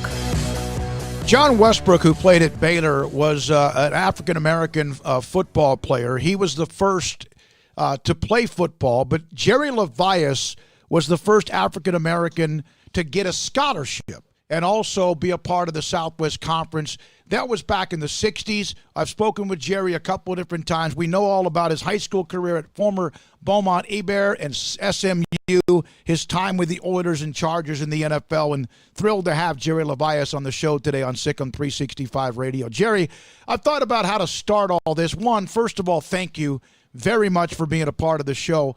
When you have seen what we've seen the last 3 or 4 months, and based on what you dealt with 50, 60 years ago, what are your thoughts? Well, my thoughts on this, I think it's about time that people recognize and deal with racism. What I don't agree with is the violence, but otherwise, if they want to do something important to condemn and stop racism, it goes to education and knowing your rights and go to the polls and vote. When your personal experience, when you got to the team, before you had to worry about all of the people who were going to be watching you play and at the games, you had to deal with your teammates. What was that experience like, and how difficult was it, and how long did it take for everyone to kind of come around to kind of seeing things from your perspective? Well, it was kind of difficult from the first time that I set field on SMU on the practice field. But before then, I had a pretty good relationship because I played in the Big 33 game, Pennsylvania versus Texas, and met some nice guys. And it was the first year that they had let black athletes play in that game.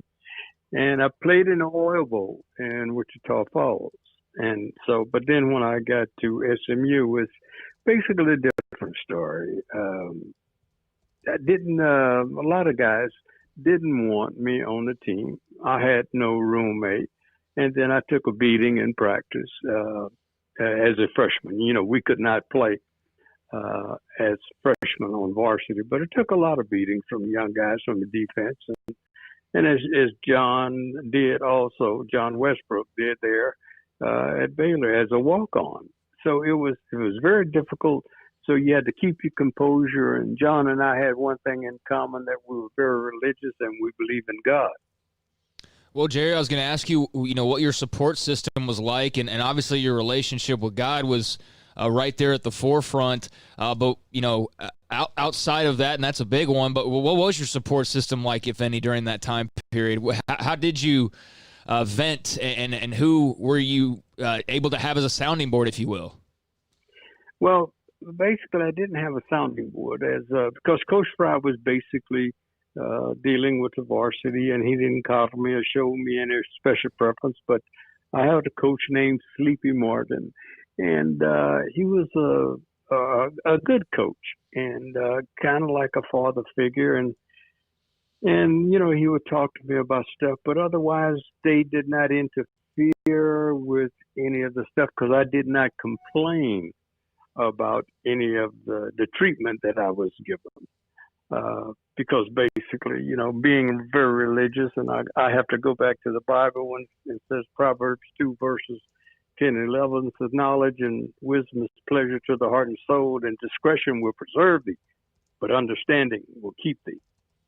So I understood basically that those guys was racist and they didn't want me there. So I basically tried to let my performance do my speaking for me without complaining about any name calling or any nasty hits. Once you started playing well, which you were a dynamite in high school at Abear, and as you mentioned, you played in the Oil Bowl, and everyone knows the history of Jerry Levias, the kind of player you were. Was it once you started playing well that things changed, or did that matter? Well, it didn't matter. It was the same with the students on class, but I was only good for Saturdays. So, basically, when it came to Saturdays, we were all one team and that type of stuff. But afterwards, it was over with. Sometimes I would be the only one going back on the bus, going back to the campus from the football game. But, it was just the idea I was only good for Saturdays, and I had no college life. So the life I had in Dallas was outside of college. So, and the people that I hung around with, tried to find some good people to hang around with. But, the good Lord took care of me, and I met a bunch of people who wanted me to succeed, and, met people who understood and that we were all God children. And I had a great relationship with a family called the Flashnicks, Bert and Elsie Flashnick, a Jewish couple that was very nice. And they said, well, you're going to be our godson. So they adopted me, and that was kind of my support system. Plus, Coach Fry, every once in a while would check on me when I was a freshman. When Jackie Robinson broke into the major leagues, one of the things that Branch Rickey told him was that the reason he picked him was that he knew that he could take what was coming to him. Did anybody have a talk with you about that? Like, they knew that you had the inner strength to deal with what was going to be inevitably coming to you? No one, except for my grandmother. When she would always offer a prayer, and I always call her. I had a very religious family, and that was I would call my mom and my dad, and I talk to my grandmother, and she would always tell me that, bless them, for they know not what they do. And I would tell my grandmother, I said, the white boy's trying to kill me, Grandma. So she said, well, bless them, son. Wow. Just stay within the Lord. Did you ever have a moment, it's like when someone may go through something themselves, whether it's an addiction or depression or maybe trying to do something they've never done before, there comes a time where you've got to make a decision, but there's also doubt. Did you ever think about just walking away? Yes, I did. My freshman year, the first semester of my freshman year. And it was kind of tough because after every game, we had 5 freshman games. After every game, at home or practice. I ended up in the student center hospital or something that broken ribs or wedge vertebra or something like that. So the first semester was tough. No social life, no roommate, no nothing. So it was kind of tough. It was difficult. So I thought about quitting and leaving. And there was a janitor at the school named Leon, and he was a cab driver also. And he would take me around and show me stuff. But then when I got ready to leave, he was going to take me to the airport. And then I called my sister, who was in California, and I told her that I was quitting. I was coming out to California because my cousin, Mel Farr, was at UCLA.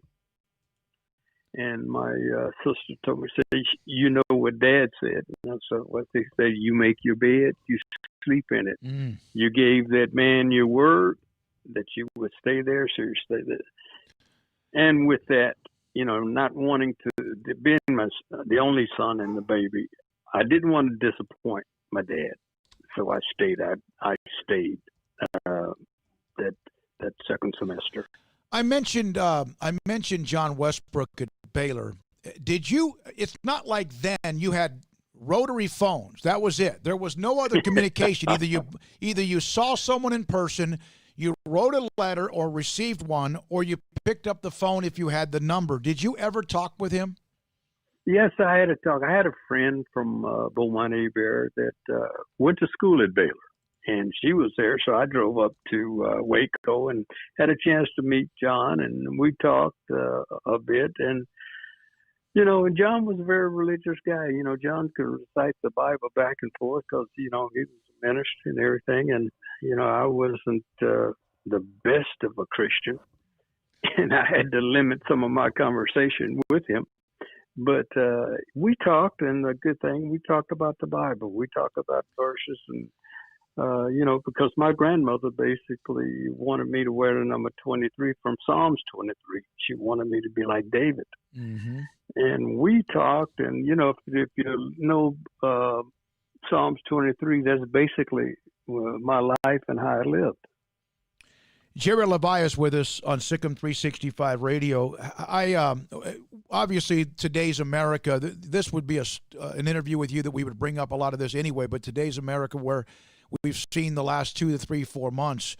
How many people, Jerry, who maybe were mean, ugly, and sometimes disgusting to you, ever came up to you later on, maybe a year or even 5 or 10 years later, hugged you and said they're sorry? One. Wow. And his name was Tommy Frazier. We played ball with him. He was from Port Arthur, and he, when I was inducted into the College Football Hall of Fame, and he came up, we had a conversation, and just out of the blue, he said that if I ever said anything or did anything to insult you and everything, he said, "I'm sorry." And then that's basically it. One, because like the rest of them that I know exactly, I know that you know that I know what you was like.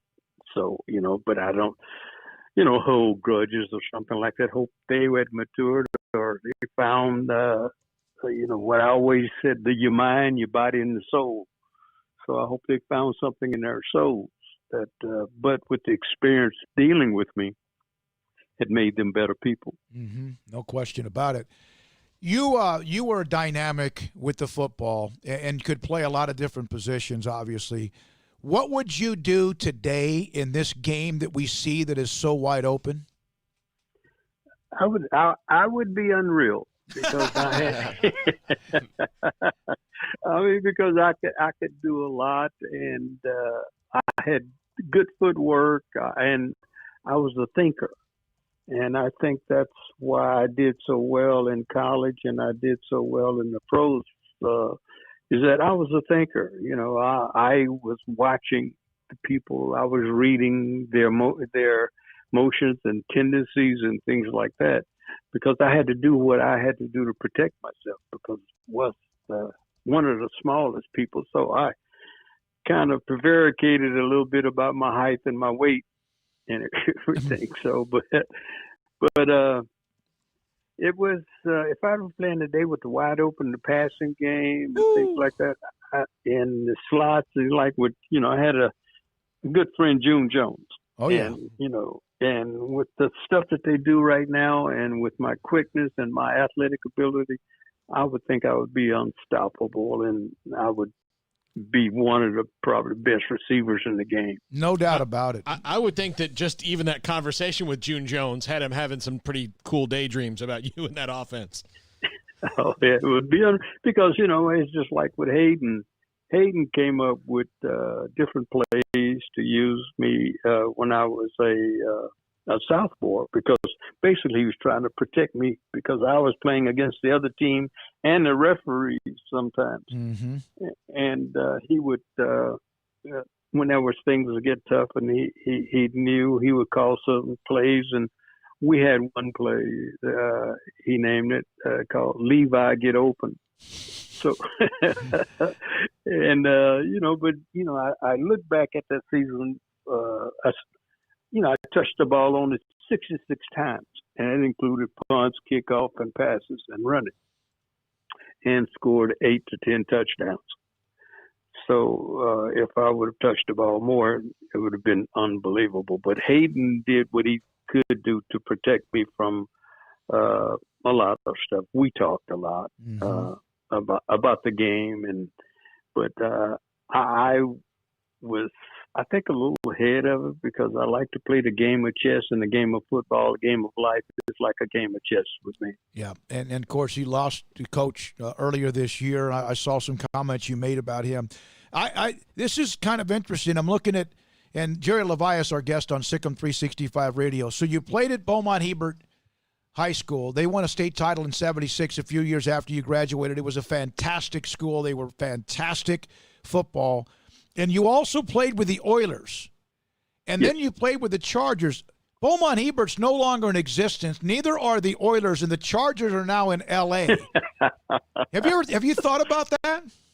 My wife makes me think about it all the time. Oh. You must be every place you've gone, they've wiped out. Oh, I didn't mean to say that, but that just kind of jumped out at me. I'm like, golly. That's unfortunate, but yeah, it's unfortunate. But the whole thing about it is time moves on, and you make the adjustment, and people have made the adjustments in the game, and the game itself has changed to where I did good, but I wish it was I could play with some of these offenses that they use today. Man, no question. And that's and Hayden did. He was ahead of his time in doing a lot of stuff because he was very successful. And knowing, he graduated from Baylor, and Hayden major was in psychology. Yeah. So you were inducted in we're in Waco, inducted into the Texas Sports Hall of Fame in 1995, the College Football Hall of Fame in 2003. But I thought this was one of the coolest things ever. In 1971, you and 16 other pro football players were given the keys to the city of Beaumont. What was that like?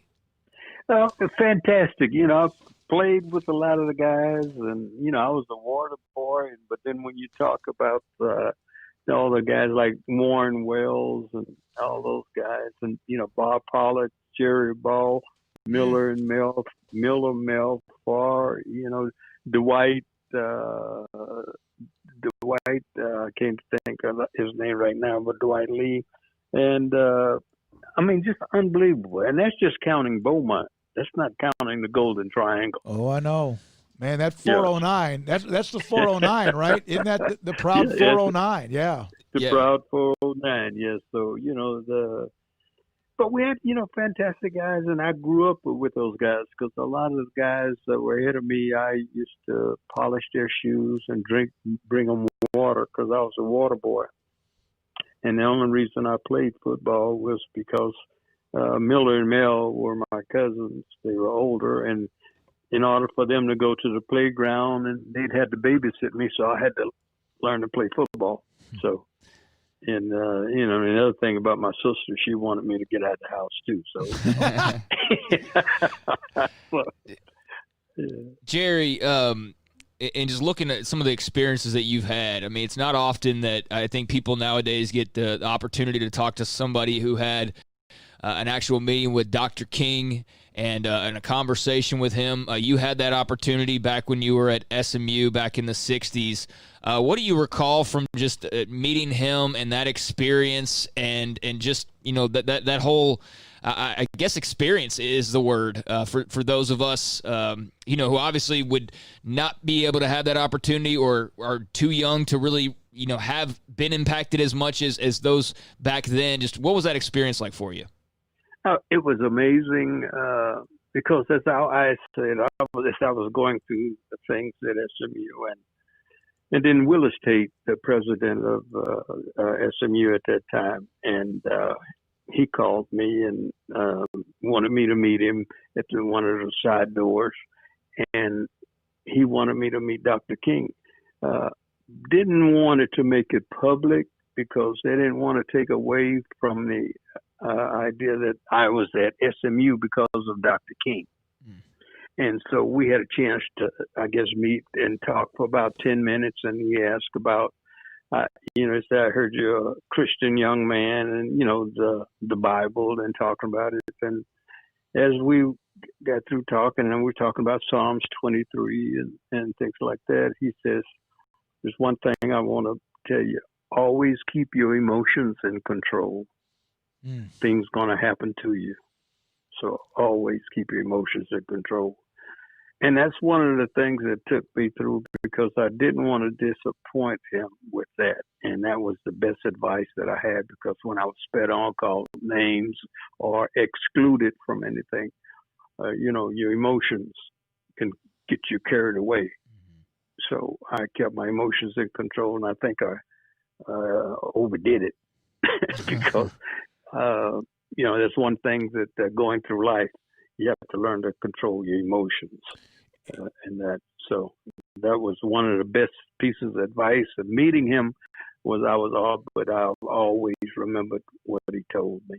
Yeah, and that was kind of how we started. And I know you got to go. When we met, this has been an amazing segment. Takes it all the way. I knew it would be, but that's kind of how you started. You understand but you are concerned about maybe how some people are trying to get the message out. Yeah, I'm concerned because I don't want the message to get lost. The message is stop racism, and you want equality, you want education, you want to be treated fairly. But then there are some people who are just taken away from what this is really all about. This is all about equality and, being treated is right. But at the same time, if you want to be treated right, you got to vote and you got to behave yourself and be very intelligent with your actions and what you decide to do with your life. Jerry, thank you very much for who you are, what you represent. Thank you for getting back with me. It's been a pleasure. We appreciate your time and hope to one day get you on and we can talk about some of the more football things that are going on if we have a season. We appreciate you so much. Well, I appreciate you guys talking to me, not just as a football player, but a person who happened to just play football. Yeah. Thank you very much. Yeah. That's Jerry Levias, the great Jerry Levias from Beaumont-Hebert High School, and then also at SMU and played with the Oilers and then with the Chargers. Beaumont-Hebert was a fantastic program, won their first state title in '76. They were always, I think, I don't know exactly, but they seemed to be always knocking on the door. Think about that existence when you're in college. What's supposed to be the peak of your social life as a college football player for a team that's good. Oh, dude. And then just having to spend it all alone. He's amazing. Like, I could listen to him talk for forever. And I was just sitting there imagining, like, meeting Dr. King. Like, can you imagine? Especially, I say especially back then. I mean, obviously back then he was still alive. But, in the midst of that time period of all time periods and for Jerry to be as focused on as he was. And man, there's not a lot of people that I've met in person where I'm just like blown away. You know what I mean? Like kind of desensitized and don't get starstruck by everybody. But yeah, I can only imagine how just incredible that must have been to meet with Dr. King one-on-one like that during that time period. But I mean, the list of things that he had to go through, like there was one story I was reading about, they were playing TCU. He gets tackled, TCU player spits in his face and calls him the N-word. He just about lost it, so he responded by, like, I think running a kickback, you know, like, because he, like he just said, keeping his emotions in check. And so how do you respond? He responds by running for a touchdown, you know, and not even celebrating. But, I mean, there was, like, numerous instances like that. I mean, just think about just one time somebody spitting in your face and calling you a word that hurts you deep down inside, much less having it happen week in and week out. And then in the days in between when you're actually not the star football player, it's even worse because, you know, you're just not loved, appreciated in any way, shape, or form, and not wanted by a majority of the people on the campus or in the world. And that's just insane. Like, it's just crazy. It's kind to of like me. what Tom Herman said. And one of the things that he said, and I know with his Baylor and all this and SicEm3, but he made that one comment. We can't just cheer for our student athletes on Saturdays. Right, yeah. Would you allow them to date your daughters? Would you allow them? And there's a different, that doesn't mean you have to or you want to, but you kind of put that in perspective, and that's what Jerry Levias, that's exactly right. But can you imagine all the teammates he had? This is not to blast SMU. It could have played for anybody. But of all of his former college teammates, I didn't know. I thought he'd say, well, a handful. One. Yeah. Later on, a year, 5 or 10 years later, ever said they were sorry for treating him the way they did. And I bet you there's a lot of them who probably act like nothing ever happened. Yeah. You know, or like everything's fine now. And that's, I guess that's how they have to deal with it. And he, like he said, he's not holding a grudge. But I mean, he does know. Peaceful. I mean, like, I just, you know, when he said that, you know, because I wondered what his story was in 1962, you know, because that was before that was pre-Civil Rights Act. So there were places he had to go to different bathrooms and use a different water fountain, a different shower, and he had, you know, all these different things that he had to do away from his team. The isolation just alone would kill most people. And he didn't have no roommates because they didn't put anybody in there. The roommates that he was supposed to have didn't want to live with him. And so that's why he lived by himself. And a couple just more anecdotes from an article I was reading on him while we were talking with him. But one time he climbed atop the student union and tore down a Confederate flag on the campus of SMU. It had been hoisted as part of a fraternity's Old South Week celebration, during which white students dressed up like Confederate soldiers and pulled on others who were in blackface with ropes around their necks. This was 60 years ago, and so in response to that, he did that and tore down the flag. And there's just countless others. I mean, he went through so much. I don't know how he didn't completely lose his mind, and obviously his relationship with God was imperative in that happening, along with the relationship with his families. But it says, you know, fans in Austin and College Station and elsewhere would regularly bring nooses to the games. I mean, just crazy. Yeah. I don't understand that segment. I don't understand that level of hate, man. I've just never been able to understand that. My question is always just, what do you like? You're gonna room with a guy. What do you think's gonna happen? What's gonna happen? Yeah, what's gonna happen to you? I mean, and it just and you know what? They can't answer that question. You can't answer the question. No. We got a bunch of feedback, and we'll get some on the Jerry Levias segment, but that part, what he said, just one, and you mentioned Tommy Frazier. Of course, I immediately, well, that's not the Tommy Frazier of Nebraska or even who coached at Baylor, but from I think he said from, Beaumont. He was from Beaumont. And a lot of you have responded to Andy Staples' segment. There's a picture of a rib, and we'll come back and discuss that. We'll have Cliff Odom, former Baylor cornerback at around 4:40. This is SicEm365 Radio. Are you in the market for a new home, or are you trying to sell the one you're in right now? Upsizing, downsizing, whatever it is, you need somebody in your corner, a realtor who can guide you through everything you're going to encounter. And believe me, as a homeowner myself, there are things I still encounter every day, and I've been in this house for almost 4 years now. Lance Donaldson and the Donaldson family team, brokered by eXp Realty, can be that person. and that team. Let them be your go-to source as you search for your perfect home. Call Lance 254-214-3713 or online at lancedonaldson.exprealty.com. Lance is a great guy. He's a fantastic listener. He's going to find things that you didn't even know you wanted in that dream home, and he's going to get you a great deal on the one you're selling. Lance Donaldson, 254-214-3713, lancedonaldson.exprealty.com. Do you love Friday Night Lights? Would you like to have a bigger role than just watching the action to ensure the games are played fairly and safely? The Waco football chapter of the Texas Association of Sports Officials, or TASO, can make that happen. The 2020 Texas high school football season is right around the corner, and we need you to be a part of it. There's a shortage of officials across the state in all sports, and you can help. If you love the game and want to be a part of the solution, you can help our local student athletes continue to participate in games they love. Never officiated before? Don't worry. Waco Football Chapter can help and prepare you to make the right call. And right now, Introduction to Football Officiating class is accepting registrations. Make your first grade call today by looking us up and contacting us on Facebook at Waco Football Chapter or at our website, wacofootballchapter.com. Find out more about the Waco Football Chapter of the Texas Association of Sports Officials, or TASO. Go to wacofootballchapter.com.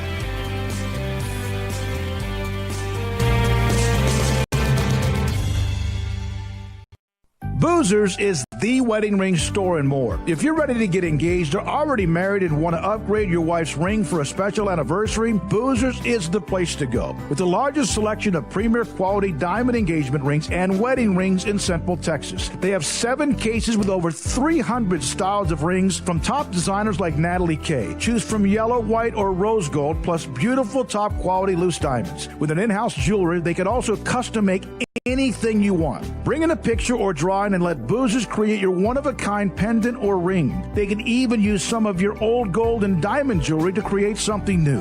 At Boozers, you'll find a great selection of quality timepieces, and Boozers is the place for expert watch maintenance and repairs too. They specialize in expert Rolex watch repair for fine jewelry, watches, custom work, and more. Go to Boozers on Valley Mills and Lake Air Drive in Waco. Boozers, the wedding ring store and more. At Ideal MRI, we feel blessed to be part of the Waco community. We're a small family business here in Central Texas. At times like this, the cost of healthcare has never been more important. And unfortunately, significant illnesses and injuries still occur. And that's why Ideal MRI is open and here to serve you through this difficult time. So if you need an MRI, ask your doctor about Ideal MRI. You can schedule online in minutes at idealmri.com or call 833-IDEAL-MRI.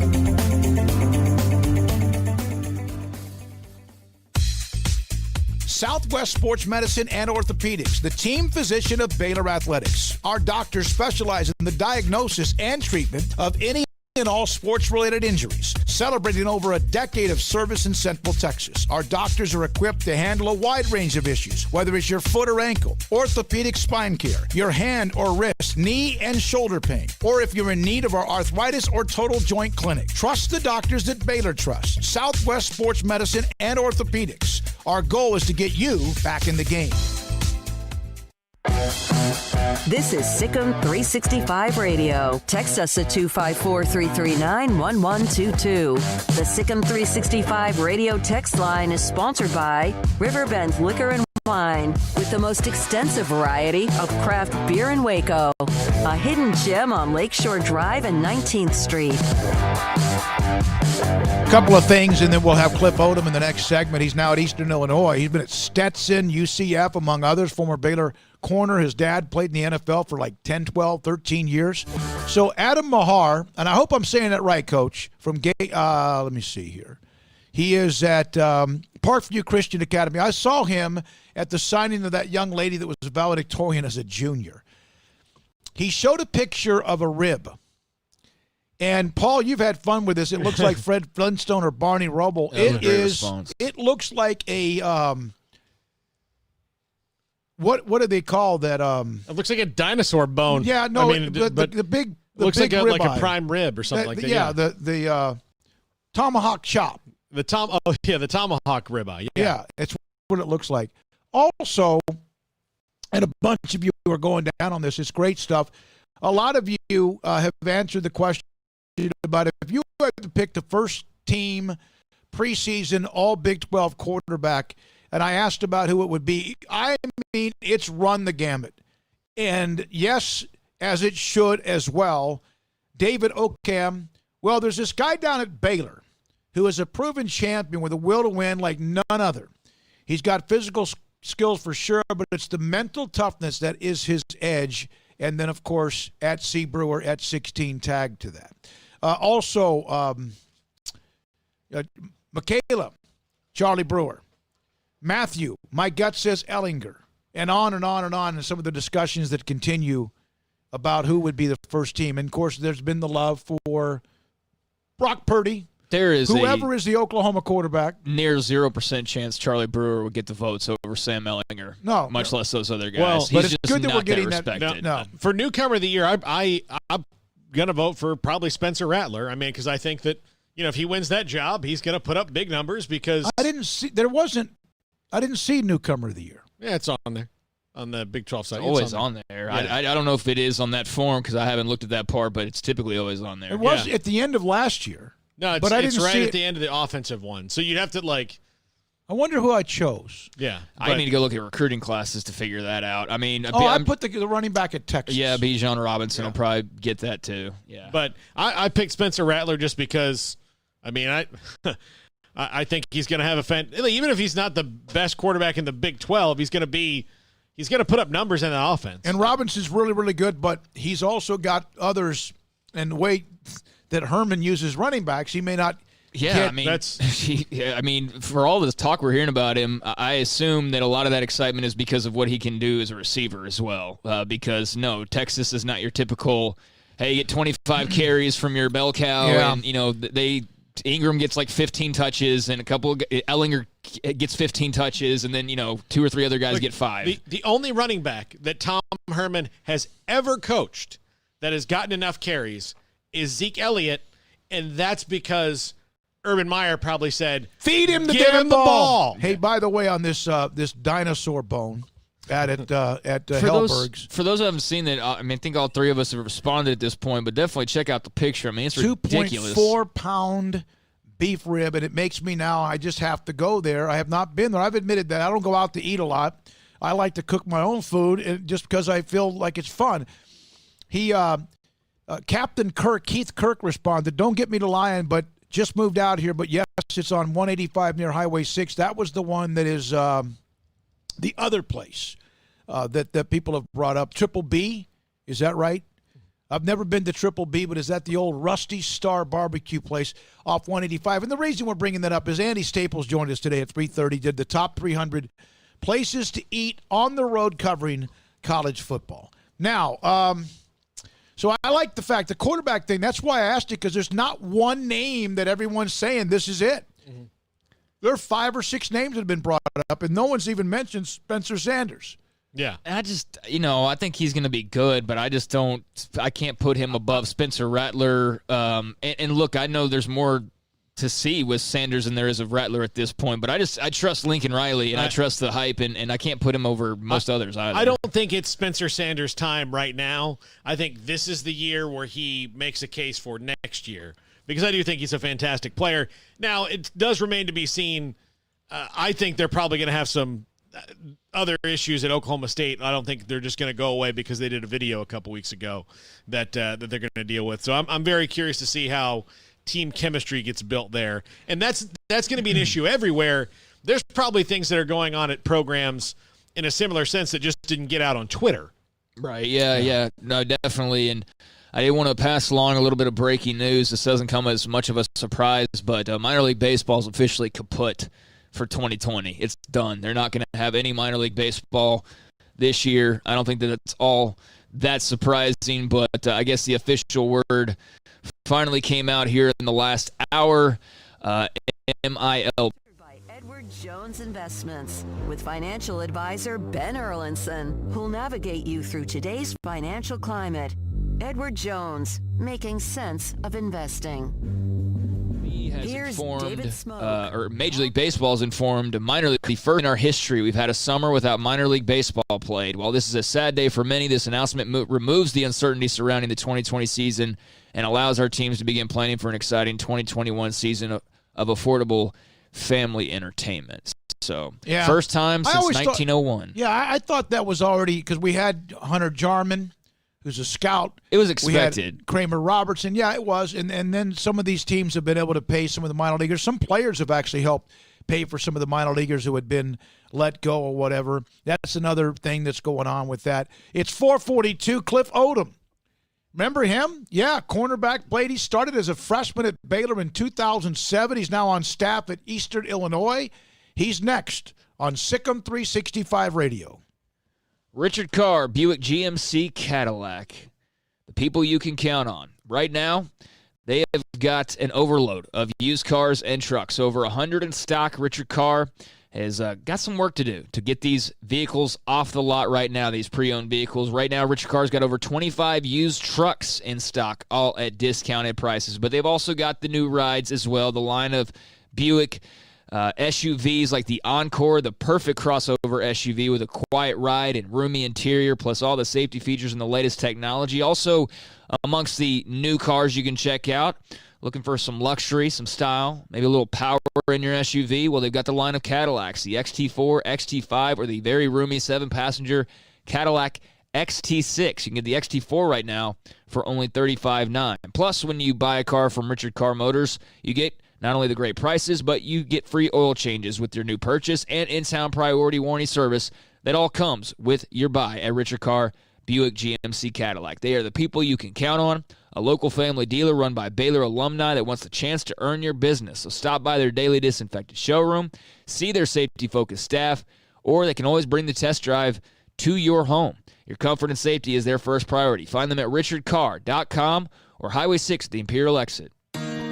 Waco's newest gym, Halo Athletic Center, 5725 Bagby Avenue, right behind Region 12 and across the highway from the Central Texas Marketplace, where motivation, inspiration, and hard work are the driving force. State-of-the-art equipment, indoor and outdoor track, locker rooms, showers, yoga and bar classes by Duality Yoga, bod pod potty composition analysis, and registered dietitians, all under one roof, where we rise above.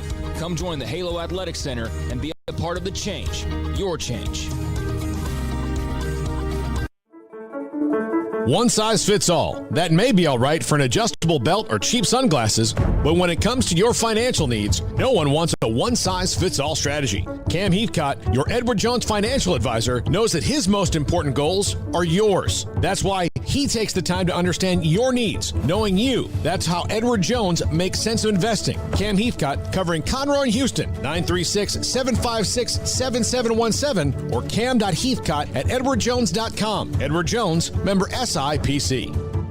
Do you or your kids get nervous about going to the dentist? Stonewood Dental, Dr. Steve Childress, he can help. I've spent a career taking care of patients who as children had bad experiences, and now they're adults that hate going to the dentist. If I get a kid at 3 years old and they come every 6 months and it's a happy experience, it's normal for them. Now they have an accident at 6 or 7 or 8 at school. Now they have a broken tooth or a trauma, and they have to come here.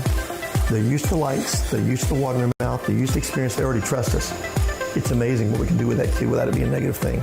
But if I see a 6 or 7 or 8 year old that's never been to the dentist, and now they have a trauma or an unfortunate unexpected toothache, it's harder to do that for that kid and it not be somewhat of a negative experience. So bottom line is I try to teach kids and adults and teenagers and everybody the way I'd want my family treated, which is where it's a necessary part of life. You just take care of it. It doesn't have to be that big a deal. Learn more, stonewood-dental.com.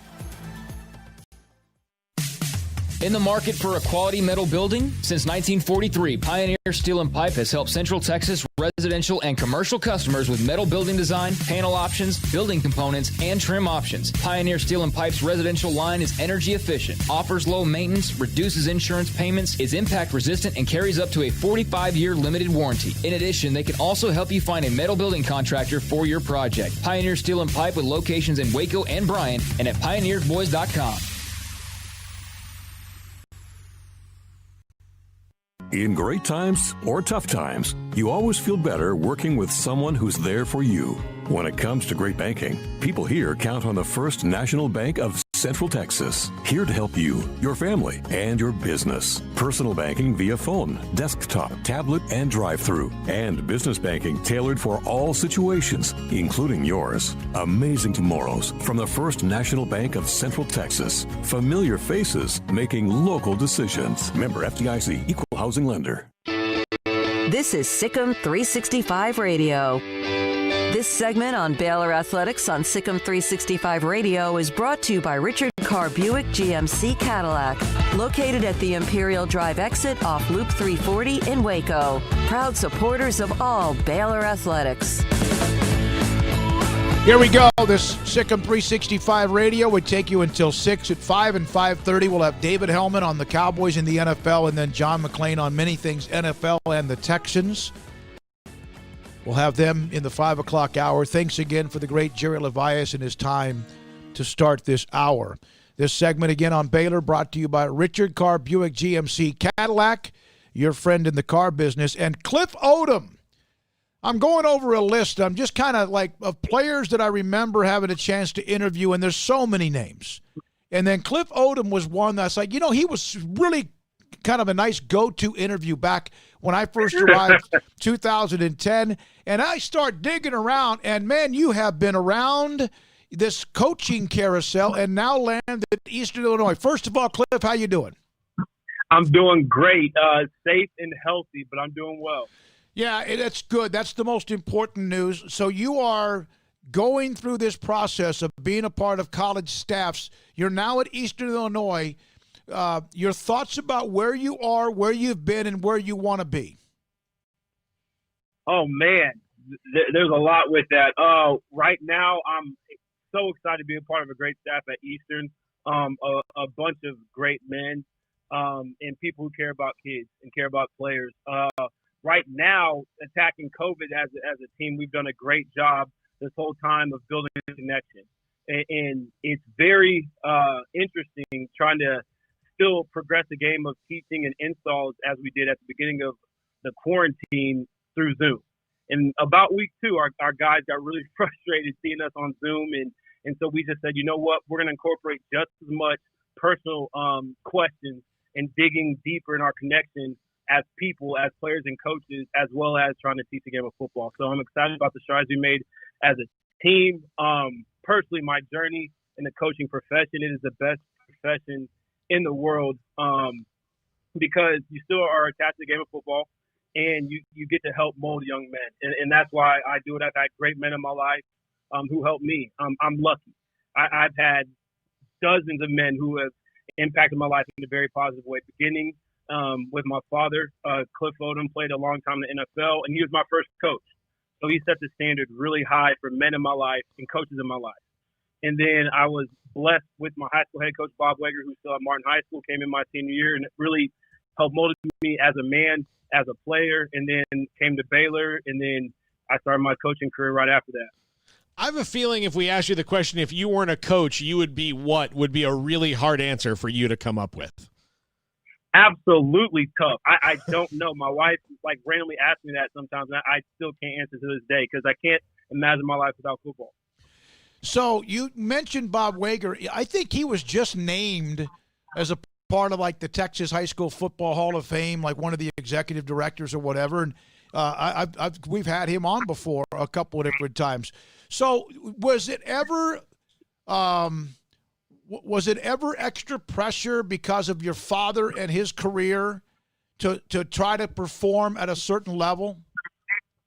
No, because he never pressured me or pushed me to play football. When I was 8 years old, I begged him to play football, and then that's when he decided, look, if he wants to play this bad, we'll sign him up to play, but I'm going to coach because I want him to be taught the fundamentals in the correct way. In every aspect and every point in my life growing up, he never pushed me. That pressure I put on myself. So I didn't feel any more pressure from players or coaches because I wanted to surpass him. That was my goal as a player, and I wanted to make him proud because he played the game at a high level. He played the game as a right way. He was a captain, and I just wanted to honor him through my play. And that's where my love developed was watching him when I was very young, and he set that standard for me, and I just wanted to make him proud, and that's kind of why I played starting out. You were at Baylor at a really interesting time. You know, you played right at the end of Coach Guy Morris's time there, and then right at the beginning of Coach Briles. What was that like, and what did you see during that time of change, and what did you learn? So when I committed to Baylor, it was myself and my best friend, one of my best men in my wedding, Elliot Coffey, were the only two uncommitted players on our official visit. Everyone else was the whole 2007 recruiting class. As soon as I met the class and stepped on campus, I knew that's where I wanted to be. As cliche as that sounds, it's the truth. And we all decided that weekend that we want to be the class that helped change Baylor. And that's why we came. Now, one thing I learned was it was really easy to say, a lot harder to do. And those first 3 years were extremely rough because we weren't winning. And then we went through a coaching change my sophomore going into my sophomore year. And there was battles that came with that. But through all the struggle that we faced those first 3 years, becoming bowl eligible for the first time in 16 years in 2010 was one of the greatest feelings I've ever had in my life. And there's a picture that I can vividly see right now with a bunch of guys that came in with on the field in Floyd Casey after the fans rushed the field, after we became bowl eligible. And then to make it even sweeter, we went to Texas and beat Texas at Texas after they just renovated the stadium. That was even sweeter to me because it's been up until that point in time, it was a rare occasion for us to go to Austin and win. So having those back-to-back weeks and getting 7 wins, not just meeting the bare minimum but being bowl eligible, it was beautiful. It was awesome. So definitely worth the struggle of the first 3 years. Yeah, you that game with Kansas State I'll never forget because it's a very high shootout, 47-42. But then I remember the fans storming the field because I was down on the sideline waiting to, at least get some reaction. And it was something that had not happened. What was it, Cliff? Like 16 years that Baylor had. It was. Yep, 16 years since we were bowl eligible. True Baylor fans have to remember that time.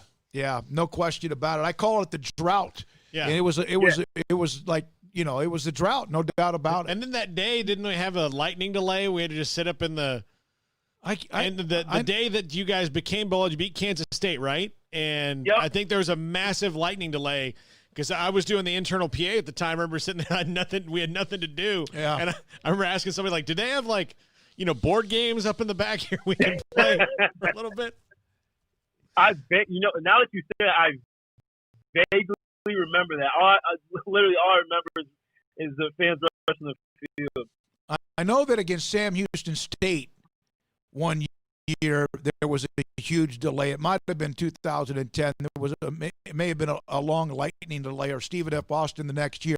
So you wanted to be the class that changed everything, and obviously getting into a bowl game that year did. Did you ever expect to see some of what eventually happened, RG3, Heisman, winning Big 12 titles, last year's team threatening to run the table after just 2 years before that 1-11? Absolutely. And it was one of those things that as an 18-year-old, you make a general statement like we want to be the ones that change Baylor. But then as you get older, you have a little bit more wisdom, you have a little bit more experience. Absolutely.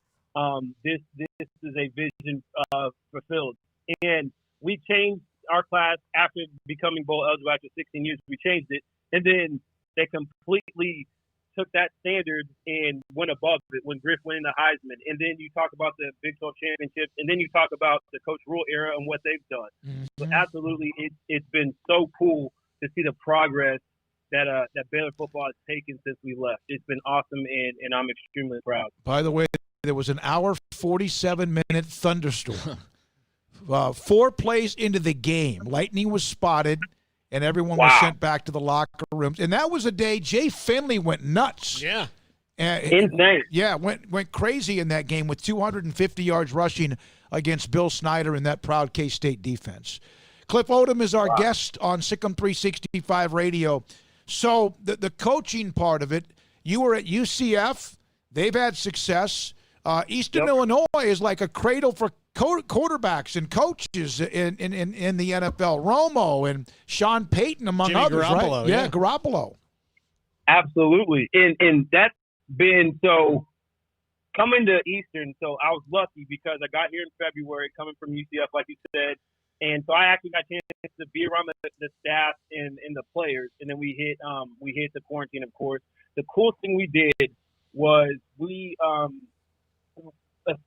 broke our team up into a bunch of different groups, and we had each group reach out to a different era of Eastern football.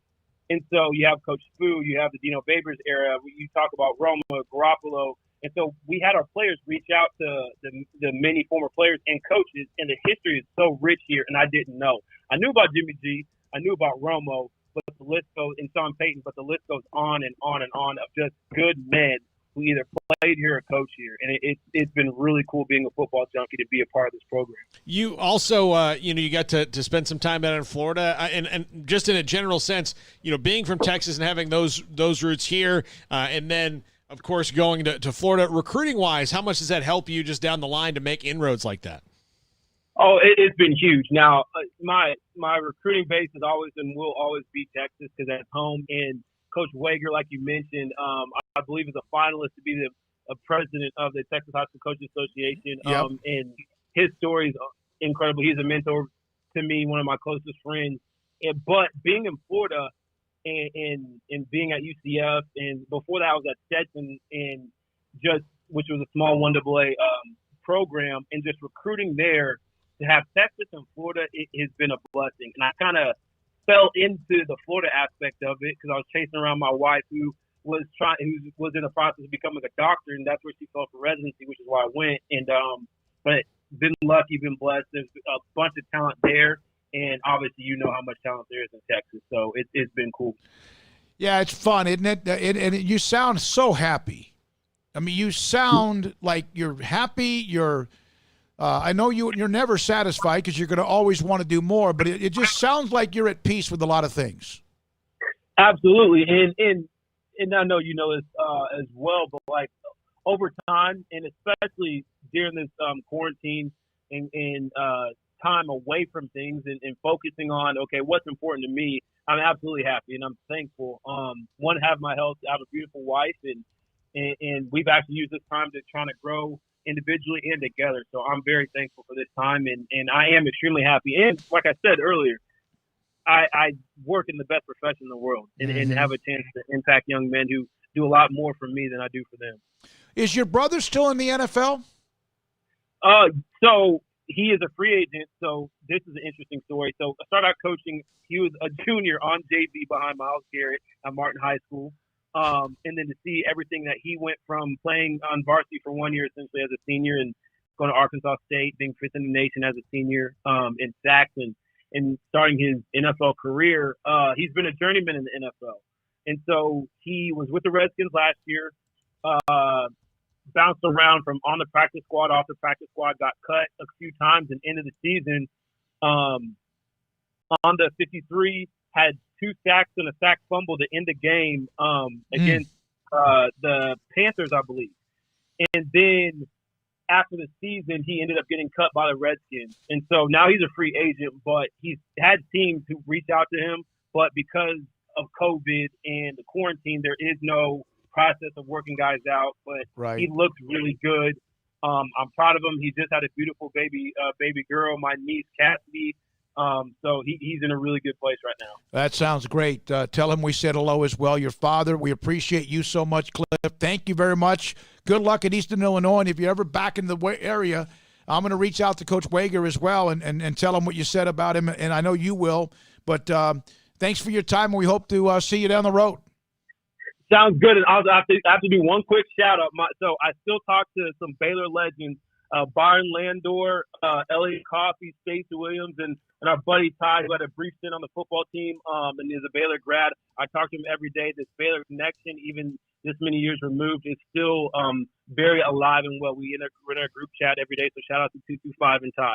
Yeah, Elliot. We've had Elliot on the show, and he of course, does a lot of work with covering Baylor as well. Thanks, man. Cliff, stay in touch. It sounds good. I appreciate you guys. Cliff Odom, at Eastern Illinois. He did spend a time as a graduate assistant, I think, at Missouri and even TCU. And now with the Eastern Illinois, the Panthers, as a part of their staff. Played at Baylor 2007, 8, 9, and 10, and also was from Arlington Martin High School.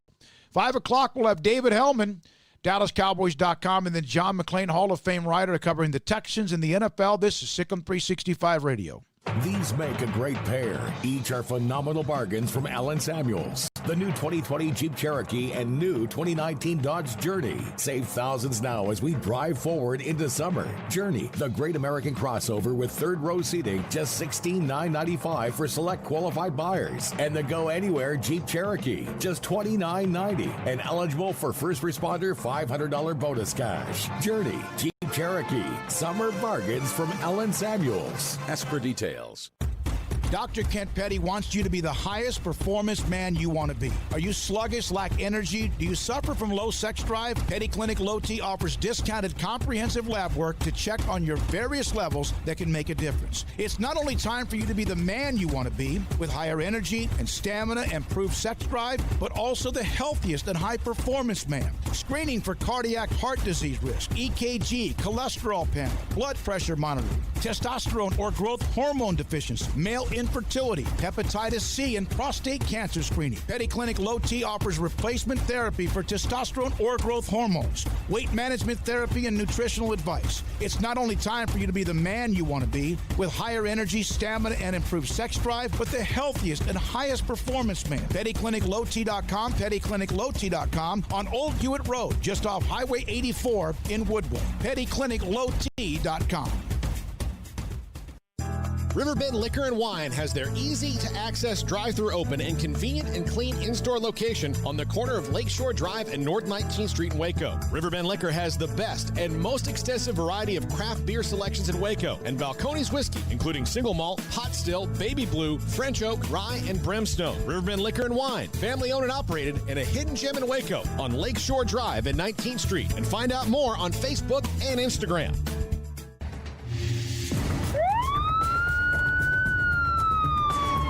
If you or a loved one or friend has been arrested and you can't afford bail, trust Terry and Chase Chapman at Chapman's Bail Bonds, covering Waco and McLennan County for over 25 years. Chapman's can bail you out anywhere with experienced, knowledgeable local agents who are committed to serving you professionally, respectfully, and with the highest integrity. Chapman's understands your privacy is important. Your freedom can be secured fast when you use Chapman's Bail Bonds. Open 24 hours a day, payment arrangements available. Call Chapman's Bail Bonds. When you need help, 254-754-1603. When you ring, we'll spring. Well, I have to tell you that we're pretty proud here at Pickup Outfitters. The mayor of the city of Waco chose to deputize Pickup Outfitters into the Waco Mask Police Force. Now, we weren't necessarily looking to be deputized. We've been pretty busy fighting truck nudity, but hey, we're law-abiding citizens. The threat of a $1,000 fine if we didn't join the Mask Police Force also had something to do with it. So please, bring your mask with you to Pickup Outfitters. And if you don't have one, we'll provide one previously unused. And we have a couple of other requests. First, wear a mask that covers your mouth and nose but not your eyes, especially when driving to Pickup Outfitters. Second, we do have hand sanitizer, which you are welcome to use on your hands. Do not try to drink our hand sanitizer. Even if you add orange juice, it's still not a mimosa. And third, we have everything you need to outfit your naked truck.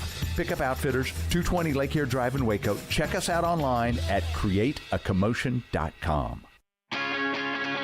Welcome back to SicEm365 Radio. It's time for our weekly segment with David Hellman of DallasCowboys.com. Here's Elliott on 2nd and 4. First down and more. Stays upright. Touchdown, Elliott. The 5 o'clock hour is sponsored by Edward Jones Investments with financial advisor Tom Albers, staying in touch with you and your money through these difficult and changing times. Edward Jones, making sense of investing. Here's David Smoke, Paul Catalina, and Craig Smoke. David Hellman with us, and I'm looking through David's timeline, which can be entertaining.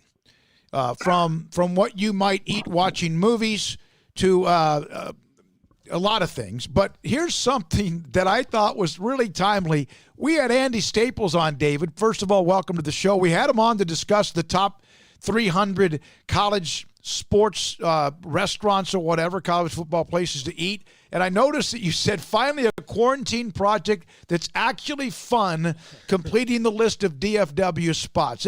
That was a great article. Oh, yeah. And, I mean, it's breathtaking, honestly. I mean, you know, I'm fortunate enough that I get to travel a lot for my job. But, you know, being a national writer for as long as Andy has, I mean, the different places he's gone to cover games and write stories. I mean, I think he had at least one recommendation for like every state in the continental U.S. That's crazy. So I've been to a lot of his Texas recommendations, but there's definitely at least 6 or 7 that I hadn't even heard of before. So I'm excited to go try some of those out. Well, you got to get west to get to some of those. Oh yeah, I mean, yeah, like he had them for Lubbock. You know, he had some in Waco, Austin, San Antonio. You know, I don't know if now is the time to be taking road trips just to eat at restaurants, but I'm definitely when life is a little more normal, I'm going to make a list for sure. Yeah. All right, David, you guys, and this was a little while ago. You did this interview, but it was really good with Jordan Lewis, and the way he put it is a clean slate at cornerback. Look, Byron Jones is gone. Cheeto Awuzie and he both have to step up. You know, Trayvon Diggs, the draft pick. Cornerback is a pretty intriguing spot for the Cowboys coming into the year. For my money, I think it's just in terms of not knowing, I guess. Just in terms of being new and exciting, I think it's the most interesting position on this team, honestly, because, like, look everywhere else. I mean, you know what to expect from every position on the offensive side of the ball. You pretty much know what to expect from the defensive line and the linebackers and even the safeties. But cornerback could go any number of ways. You know, maybe some of these rookies, catch fire really quick. Maybe Trayvon Diggs is a go-to guy right away. Or, you know, a guy like Jordan Lewis, who has really been used sparingly for most of his career with a completely new staff in place. Maybe this is the opportunity he needs to grab some playing time. I mean, I don't think anybody could definitively rank these cornerbacks or set this depth chart before training camp, and that's really exciting. Correct me if I'm wrong, but a couple of years ago they had a pretty wasn't it 2 years ago when they had the dynamic pass rush? DeMarcus Lawrence put up big numbers. But why is it still one of the biggest year in and year out problems, David, that the Cowboys cannot create turnovers, whether it's intercepting passes, strip sacks, creating fumbles? Why has that been such a problem? I mean, you hate to just blame everything on the outgoing coaching staff, right? I think that's an easy way out, but it is awfully intriguing to look at the Cowboys' takeaway numbers, specifically their interception numbers. Because I mean, at the end of the day, fumbles are, you know, it's almost entirely random. You can swat at the ball and try to strip it, but you know, you can't predict which way an egg-shaped ball is going to bounce or who's going to come up with it. So I chalk a lot of that up to randomness. But the Cowboys' inability to get interceptions throughout Rod Marinelli's tenure, I mean, starting in 2013 and going all the way through to last season, it's been a consistent theme for them. They really only had a couple of seasons where they were reliably able to get them. And a lot of times in those seasons, it was linebackers doing it. Sean Lee, I believe, had a 4-interception season. Bruce Carter was the last guy to get 5 all the way back in 2014. So you're talking about linebackers. Cowboys DBs really haven't had a whole lot of success taking the ball away in the last decade. So I think it's fair to point at the way the Cowboys played defense, you know, trying to limit big plays, keeping offensive players in front of them, not playing the ball. It's been a consistent theme for years that cornerbacks don't tend to look back at the ball in Rod Marinelli's defense. So hopefully a change of scheme and a change of preferences will help them have some better success with it. Now, I know that there is an exception to the question I'm going to ask in Jeff Heath, because he was actually one of the guys who created more of the turnovers when it came to it. But is part of that the fact that they've not spent high draft capital on safeties either? I mean, hey, I've been dying for the Cowboys to get a great safety for years, so I'm more than happy to agree with you. Just because I think it should be more of a priority for this Cowboys front office. Yeah, I mean, maybe. I think that's fair. I mean, you're talking about, an undrafted free agent started at safety for most of the last 4 years. They haven't invested heavily. But even, it doesn't seem like anything that they've done has worked during this time stretch. You think about all the different talented cornerbacks that have played here, and it still didn't seem to make a difference. So, yeah, I mean, having a more instinctive safety might help. But like I said, I think hopefully being a little bit more aggressive, taking a few more chances, and actually playing the ball just across the board should help everybody more so than maybe the talent level. I also saw this ESPN announced, and you had a comment, and that's the first thing I thought about. ESPN's new NFL Live team includes 2 former Cowboys, Marcus Spears and Keyshawn Johnson. I would think, and Marcus has become kind of a rising star that was used part-time in a way, and now he's become very much involved. Laura Rutledge will be the host. She's obviously a star at ESPN. But I think Keyshawn will be great. There's a story I could tell you about him, and I will in a minute, but I think Keyshawn will be fantastic. I mean, I can't help but think about an interview that Gerald McCoy gave earlier in the offseason where, it's undeniable that playing for the Dallas Cowboys has its perks. I made the joke, Marcus Spears and Keyshawn Johnson both played here. Look around the rest of the league. I mean, Troy Aikman is obviously one of the best, color commentators in the game. Tony Romo's taken the industry by storm. But even, Emmitt Smith was given a chance to do it. Jason Witten retired because he was given a chance to do it. I mean, and I think, Marcus Spears has been a very gregarious and charming guy going all the way back to his LSU career 20 years ago. But does he get that opportunity without the visibility and the name recognition of being a big-time draft pick for the Cowboys? I don't know. So the places that this job of being attached to the Dallas Cowboys can take you is pretty amazing. I think it's his LSU connection. I don't think the Cowboys has anything to do with it. I think it's just that dynamic feeling of LSU. I mean, hey, he was amazing when he got an opportunity to do college football. I'm honestly, as a big time college football fan and obviously an LSU grad, I'm kind of sad that he's not going to be talking college football as much. But you still need a way in through the door. And obviously he was covering college football, but I think some of that recognition of his time in Dallas definitely couldn't have hurt though. David, I guess the big news in the NFL the last 24 hours is Cam Newton signing with the Patriots. What are your thoughts on Cam and the Pats? I think the Patriots, they literally just got caught cheating, but this feels like cheating all over again. It's unbelievable that somebody else in the NFL didn't want to take a chance on this guy. I'm looking hard at Jacksonville, another team that doesn't have a settled quarterback situation. And I get, he's taken a beating during his NFL career. He might not be healthy or what he was ever again, but you're talking about one of the most dynamic athletes to ever play quarterback and a guy who was capable of being an NFL MVP in his prime. If there's even a slight chance that he can do that again, what's the harm in taking a risk? Yeah. I'm excited. And I think, the Patriots don't have the best skill players in the league, but there's a lot of talent there. I mean, they've got a loaded running back stable. Julian Edelman's obviously a top-tier slot receiver, and they just drafted a receiver in the first round last year, N'Keal Harry, who hasn't had a chance to do a lot. So, I mean, there's some talent there for him to work with, and if he's healthy, I think the Patriots are right back where they've always been as, a 10-plus win team. He's to me the weird story of free agency this year, and not that it took him a long time to get signed. It's that so many other guys got signed in front of him and for more money.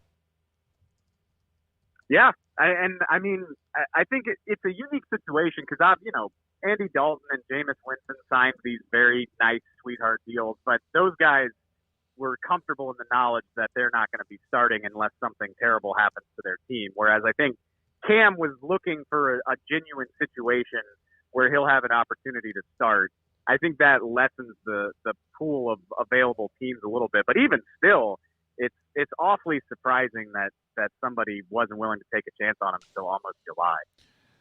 Top 10 coaches. This is from someone from CBS Sports. They had Belichick and Andy Reid and John Harbaugh 1, 2, 3. Sean Payton and Kyle Shanahan 4 and 5. But McVay 6. Tomlin and Pete Carroll 7 and 8. They've won Super Bowls. Although Tomlin, I know Pittsburgh struggled of late. Your thoughts, David? I think my main thought when reading that list is I was like, man, it just doesn't seem like there are that many like great head coaches in the NFL right now. I mean, don't get me wrong, a lot of those guys have done good work and have won a lot of games, and some of them won championships. But I think that, you know, the top 3 or 4, maybe 5 that you listed are like the only ones that really make you feel like you're truly envious of what they have and what they can do. I mean, I know, you know, he's lost, you know, he's been on 2 Super Bowl losing teams at this point, but Kyle Shanahan, I mean, the stuff you see from San Francisco's offense is typically really cutting edge stuff. I mean, the way that they were able to dominate on offense last year with a particularly, you know, run and tight end heavy offense, I thought it was remarkable. Whereas a lot of this other stuff is just a different version of the same thing. So I think that was my main takeaway is like, I'm ready for a new wave of new thinkers in NFL coaching, and maybe McVay and Shanahan kind of represent that. But other than that, it's a lot of old guard type guys. Yep. Like. You're right. All right. Thanks, David. We appreciate you as always. Yep. Enjoy it. Thanks, y'all. Love watching his Twitter feed. It's fun. Lots of fun. All right, here's from Hob Howell, submitted a question for discussion if y'all are taking them. This isn't, he did it on a thread. I'll have to get in touch with him. Which coach has more swag in your book, Rule or Aranda? I don't know yet.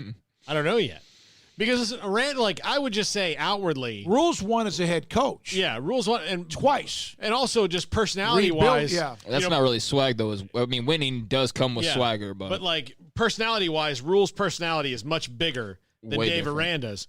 But sometimes, you know, that doesn't equate the same way. Like, Dave Aranda could have a lot that we just don't know about yet. Yeah, we have no idea. You know, even those who saw him at LSU, like David Hellman did, and we're able to see him get fired up or passionate at times.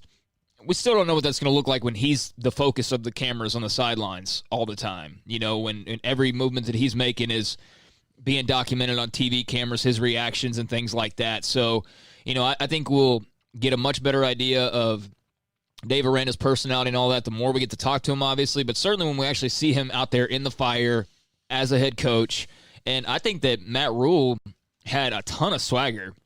You know, people, you know, maybe made fun of the best or whatever, but, you know, Matt Rule was a guy not lacking in confidence. And, you know, the strength that it takes to get through that first year the way that he did and just keep telling people, like, we're sticking with what we're doing.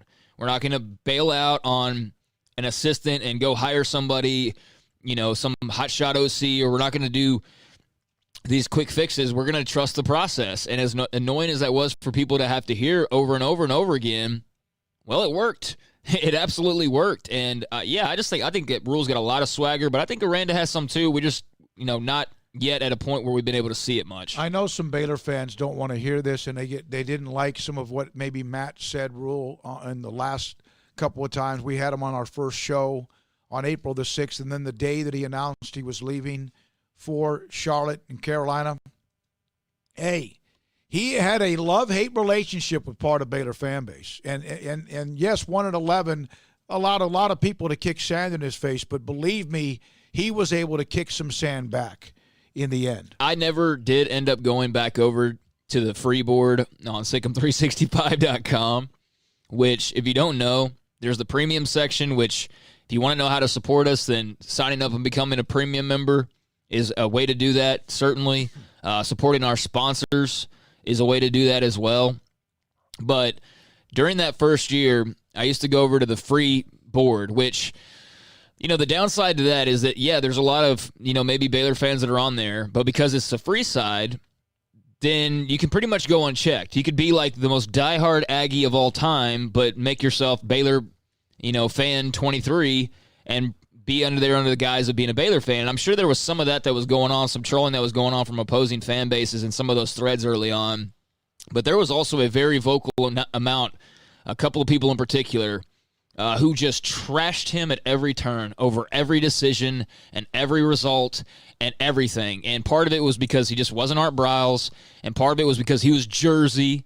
This stupid idea that he couldn't win because he was from up north. And I just saw some of the most hateful, venomous things that first year that he was here, but he just kept his nose to the grindstone. And I should have gone back and looked more throughout threads last year on that part of the site, because I can't imagine they had too many negative things to say at that point. You know what I mean? And you got to let things play out. And so the knee-jerk reactions to his first year, understandable. There was a lot of reason for concern, a lot of uncertainty. But you have to let things breathe and give it some time, especially a process. And by the time it was all said and done, there were a lot more people, crying over the fact he was leaving than over them losing games. Yeah, I had some of the best conversations with him were some that I wasn't even recording. We had some great conversations. Craig mentioned the whole he doesn't know football because he's from a different part of the country. Well, he doesn't know Texas. He doesn't know Texas. Like he was going to have to learn, get a translator.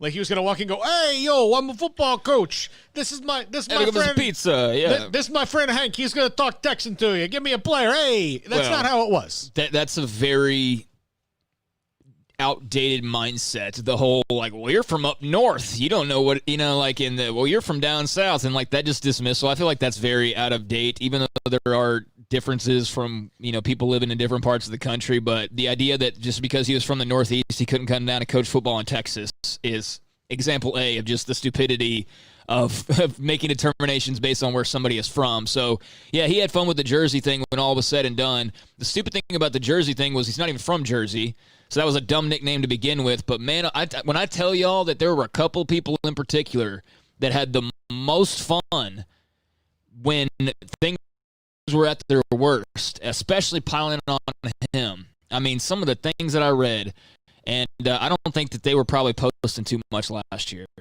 5:22 is the time. Craig Smoke, that was him. Paul Catalina, that's him. I'm David Smoke.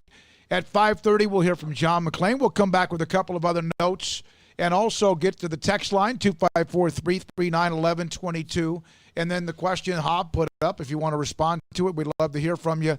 It is who had more swag, or who has more swag, Matt Rule or Dave Aranda? And I would say that it's to be determined, because we have not really seen much of Dave Aranda.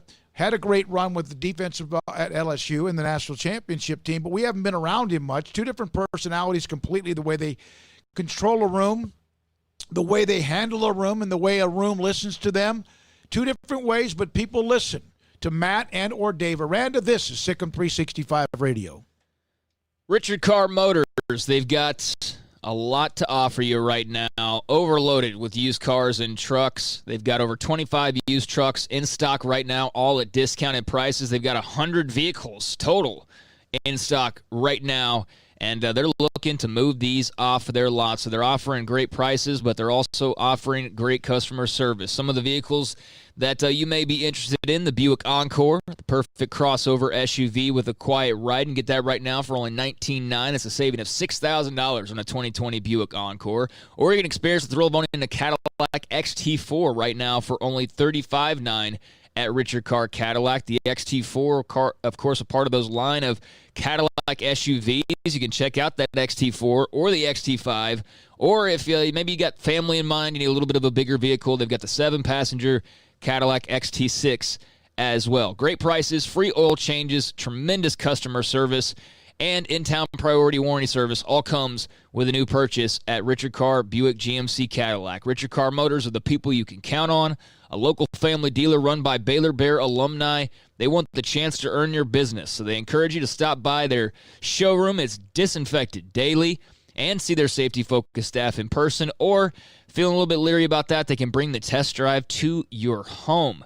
Your comfort and safety is Richard Carr's first priority. Find them at Richard Carr, KARR.com, or Highway 6 at the Imperial exit. It takes time to reach goals. It's a truth that applies to more than sports. It goes for your financial goals as well. You work hard for your money, and you deserve an investment strategy that lines up with your game plan. And Tom Albers, your Edward Jones financial advisor, can help. If your financial investments aren't putting forth the effort you desire, stop by today for a financial review. Tom Albers, 4301 Lakeshore Drive, 254-776-7605. Edward Jones, member SIPC.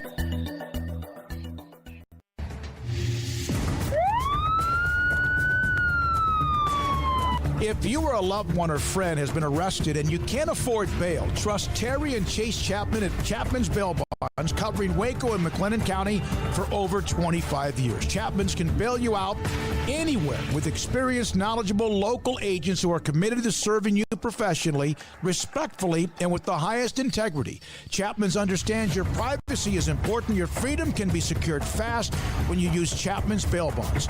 Open 24 hours a day, payment arrangements available. Call Chapman's Bail Bonds. When you need help, 254-754-1603. When you ring, we'll spring.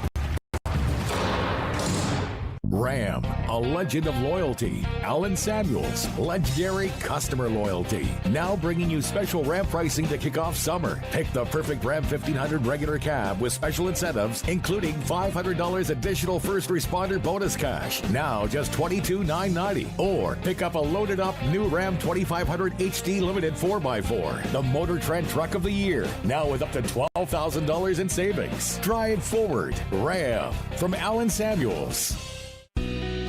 Let Camille Johnson Realtors guide you seamlessly through the process of buying your dream home or selling your current one. Commercial, farm and ranch, or residential, Camille Johnson Realtors can smoothly and successfully lead you through any transaction with a team of 24 experienced agents who are excited about serving you. Camille Johnson Realtors services the entire greater Waco area. If you're in the market to buy or sell, contact Camille Johnson Realtors, 104 Midway Center in Woodway, or find them online at www.camillejohnson.com. Camille Johnson Realtors, elegant, charming, warm. Welcome home. How often have you said it's time to get in shape? Every day, every week, every month, maybe for as long as you can remember? How about starting today? I promise if you'll just join Waco Regional Tennis and Fitness now, you'll thank me later. Hi, this is David Smoke, offering a variety of 40 group exercise classes every single week, including boot camp on Tuesdays and Thursdays at 5:15, plus spin, body shaping, Pilates, yoga, and bar. And oh, there's a free kids club as well. Waco Regional Tennis and Fitness open Monday through Thursday 5 to 10, Friday 5 to 8, Saturday and Sunday 7 to 7, and personal trainers Christy London and Randall Court. World-class tennis facility with pros Britt Coleman and Joe Rosa with lessons, camps, and special events. Spacious and clean workout rooms, locker room for men and women, both with a whirlpool and sauna, and now there's touchless bottle filling stations. No intimidation, tremendous camaraderie, an entirely new atmosphere, and yes, you can do this, but you have to walk through the front door. It's time to react today, not tomorrow. Waco Regional Tennis and Fitness on Lakeshore Drive in Waco. At Ideal MRI, we feel blessed to be part of the Waco community. We're a small family business here in Central Texas. At times like this, the cost of healthcare has never been more important. And unfortunately, significant illnesses and injuries still occur. And that's why Ideal MRI is open and here to serve you through this difficult time. So if you need an MRI, ask your doctor about Ideal MRI. You can schedule online in minutes at idealmri.com or call 833-IDEAL-MRI.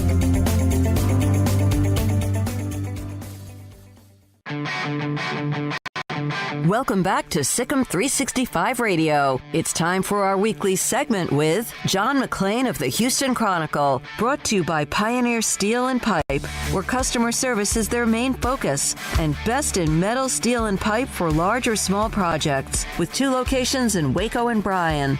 Family owned and operated since 1943. John McClain, Hall of Fame writer, with us on Tuesdays at 5:30. And it is 5:30 on SicEm365 Radio. All right, John, let's start with Cam Newton to New England. Did they just rob a bank? Oh, I wouldn't say that. Anybody in the league could have had him for the same thing, and nobody else wanted him. And so he signed with New England. It's a good move for him. It's a good move for them because he only cost them the minimum. And then next year, when they have salary cap problems this year. Next year they're supposed to have $80 million available. So if he plays well, they could sign him to a multi-year deal. But he's had 2 shoulder operations and a foot operation the last 3 years, and he's going to have to change his style of play. They will have to adjust their play calling to suit his ability. But it could be a good deal, not a good deal for Jarrett Stidham. We heard for 4 months about how Jarrett Stidham going into his second season was going to replace Tom Brady. And I think that their off-season program done virtually, if Bill Belichick had been happy with Stidham, he wouldn't have signed Cam Newton. Do you think that that they have the playmakers to really make a run with Cam Newton? I mean, that's why Tom Brady left, and that, of course they didn't make an offer to him either. But do they have the playmakers to really do it? No, they didn't have the playmakers last year. They still finished 12-4 with Brady. They lost to the Texans. They lost to Tennessee at home in the playoffs. Tom Brady's last pass as a Patriot was a pick six in the playoffs by former teammate Logan Ryan. And so Cam Newton is not as good as Brady, and Newton has the same issues. They, except for running back Sonny Michel, they don't have good skill position play. They have is Julian Edelman, and he's getting hurt a lot in the twilight of his career. John, what do you think ends up happening with Jadeveon Clowney? Still out there, I guess, looking for the right offer. Former Texan, of course, a few years ago. But what do you think ends up happening with Clowney? He's not going to get the kind of contract he wanted for 2 years in a row. He's going to have to sign, I believe, a 1-year make-it contract in which he needs to stay healthy and be consistently good, which he was not last year. He had one great game on national TV. That's all anybody plays on the highlight films. But if you look at the others, he did not play great. And so that's what he needs to do. Tennessee, to me, would be a good spot because he's got his former coach here, Mike Vrabel there. He's got several other assistant coaches there, plus one of his closest friends, cornerback Jonathan Joseph, is there after not being invited back by the Texans. He could return to Seattle for a 1-year deal. There have been reports Cleveland offered him the most money, but nothing about how much money he was offered. It's almost like he's going to take the deal that offers him the most money once he can pass the physical. You know, it's interesting because we're close to now. Tomorrow's July the 1st, and teams are supposed to start reporting. What do you think's going to happen, John? Do you think that we'll see delays, suspensions, well, we might. What do you think's going to happen when teams start to have players show up and get ready for the season? I think when players come in to be tested at training camp, you're going to see a massive number of positive tests. These young guys, they don't do what they're supposed to do. Look what Tom Brady's doing in Tampa. He's thumbing his nose at the league, he's thumbing it at the union, and he's an older guy. What's it going to be like for the Bucs if when they get there, several of the players that Brady's been working out with, they're not practicing social distancing, not wearing masks, they test positive. I think there's going to be a lot of positive tests, as there are in every sport. And a lot of people say, well, hey, it's only 3%. Yeah, but it still might be 100 players. It's not how many. It's a terrible thing to say. It's who. Because if you lose 5 backup players, that's not a big deal. But if you lose your starting quarterback, there's a good chance you're going to lose the game. It's going to affect you at the end of the season. John, does the NFL let on that they have any kind of plan about what if a team has a massive outbreak? You know, the super spreader event, as they're calling it, where 22 guys all test positive. What happens to that team that week? Well, they'll have to put other people on the roster. They'll have to use practice squad guys. They're talking about a taxi squad where you can sign guys that are preparing on their own, but it could happen. It doesn't even need to be that many. It's the key. It's what players test positive to lend. It could be a very, very, very imbalance when you talk about trying to be fair. Well, if the Texans open at Kansas City and the Texans lose Watson or the Chiefs lose Mahomes, that's not fair. It's not fair to fans, national TV audience, the Kansas City Chiefs or the Houston Texans, but it definitely could happen. And there's some questions. You think we know the answer. Baseball doesn't know the answer to this. What if a team's on the road, and what if the Rangers are on the road and 5 players test positive, and the team comes home? They can't come home on the plane. They can't stay in the hotel. Hotel's not going to want them. Where do they go? Do they go to a hospital? Do they go to a designated COVID-19 center where you quarantine but work out for 2 weeks? NFL, the same thing. If a player tests positive the night before a game or the day of the game, they can't come back. And those things have not been addressed yet. And a lot of players want to know the answers. Yeah, that will be interesting. John, if I saw this, again, I could do this list, so could Paul, Craig, you, whoever. The top 10 coaches in the NFL, I believe this came from CBS Sports. Bill Belichick, Andy Reid, John Harbaugh, and Sean Payton 1 through 4. Then they had the 2 youngins, Shanahan, McVay, Tomlin, and Pete Carroll, who have, Super Bowls among them. Your thoughts about that list? Is something out of whack there? And I know it's just kind of throwing something random at you. Yeah, it's way out of whack. How in the world you put Kyle Shanahan and Sean McVay ahead of 2 coaches with longevity and Super Bowl victories? And that's just asinine. Tell us how you really feel. Well, it's ridiculous. Kyle Shanahan had a terrible record 2 years ago. Mm-hmm. Last year he went to the Super Bowl. He may never go to another Super Bowl. You know, who are you going to pick to be consistently good? The Steelers or the 49ers? I believe you would pick the Steelers over the 49ers, and the Seahawks are always good. You know, what did Sean McVay do last year? The year before, if you had waved at Sean McVay in an airport, you're going to get hired as head coach. Was one guy hired this offseason and knew Sean McVay?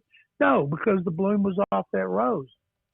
Also, the Hall of Fame has now said they're going to move it back, and they're going to have this. I don't know how they're going to do this with 20, and then the new class of 5, 7, whatever numbers are going to be. How are they going to pull that off? I don't know. It seems like they're going to do it in one weekend, so they should do it in 2 days. Don't try to do it all in one day. Then we got to vote on next year's class. It's wreaked havoc on a lot of Hall of Fame. None more than the Texas Sports Hall of Fame. They're still trying to induct the media because they weren't able to do that with us.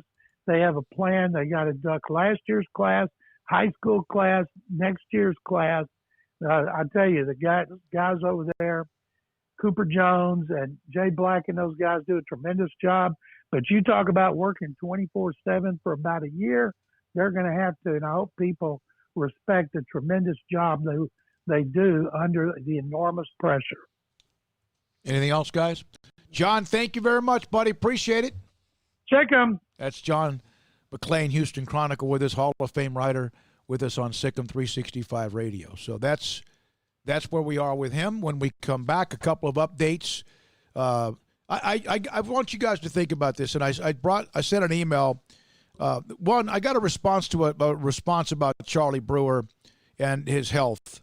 I got to go over that for a second. But also this one. Tyler Bolden said, me, a sports person, being told as a fill-in news producer to add breaking news to a newscast. When have you been in a job that did you ever almost panic? Not get over it, what made panic? Because Tyler's a sports guy, and I remember producing news in 1989 on television, still did a 20-minute Sunday show, interviews, features, and all that. I loved it. But I was in news for a year. A friend of mine, Jerry Gumbert, said, it'll be good for you. I hated it. But it gave me a different perspective of a part of the business, and I was in TV full-time back then.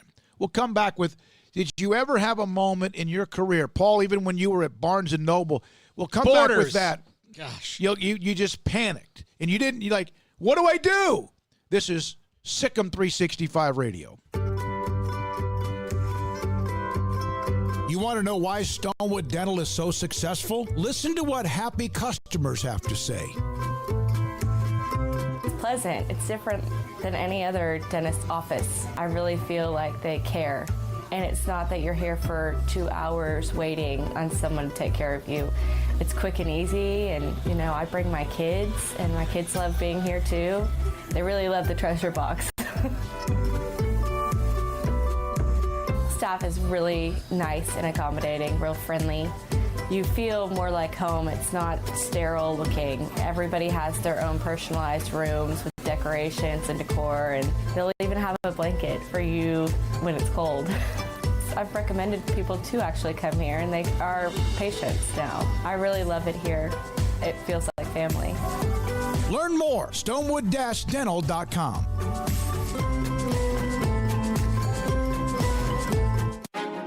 Texas Board Certified Personal Injury Trial Lawyer and Baylor alum David Willis and Baylor alum Parker Willis are ready to help if you or a loved one has been wrongfully injured in an auto accident, SUV rollover, industrial accident, 18-wheeler crash, or were seriously injured by a defective product or recall drug. Call them for a confidential and free case consultation at 1-800-GOT-HURT or visit them at texastriallawyer.com. Principal office located in Houston, Texas. Time to fire up the grill, heat up the oven, or get that deep fryer going to enjoy the top quality products at Waco Custom Marketplace. And order 30-pound bags of live crawfish by noon on Thursday and pick up on Friday to enjoy the weekend. Live crawfish available right now. And Waco Custom Marketplace doors are open for business Monday through Friday from 9 to 6, Saturday 10 to 5. And crawfish boil boxes available as well. Make your order for live crawfish by noon on Thursday. Pick up on Friday for the weekend. Waco Custom Marketplace, your home for fresh kolaches, cinnamon rolls, and baked bread daily. Butcher shop to cut your steaks the way you want. Fresh seafood, summer sausage, boudin, and house-cured and smoked bacon. Spices, seasonings, soup mixes, charcoal, and lighter fluid. Waco Custom Marketplace. Doors open Monday through Friday, 9 to 6, Saturday 10 to 5. 425 Lake Air Drive or WacoCustomMarketplace.com.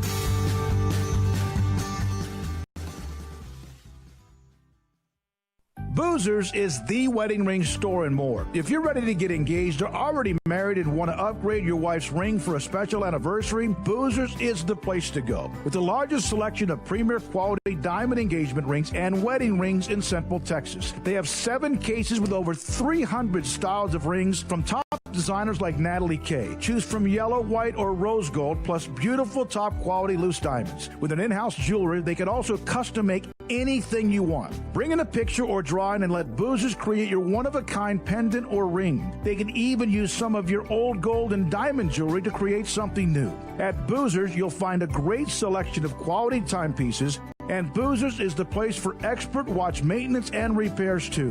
They specialize in expert Rolex watch repair for fine jewelry, watches, custom work, and more. Go to Boozers on Valley Mills and Lake Air Drive in Waco. Boozers, the wedding ring store and more.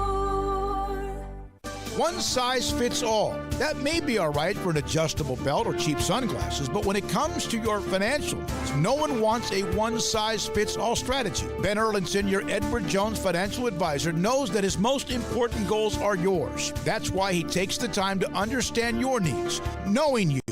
That's how Edward Jones makes sense of investing. Ben Erlinson, 100 North 6th Street in Waco, 254-759-8533. Edward Jones, member SIPC. This is SicEm365 Radio.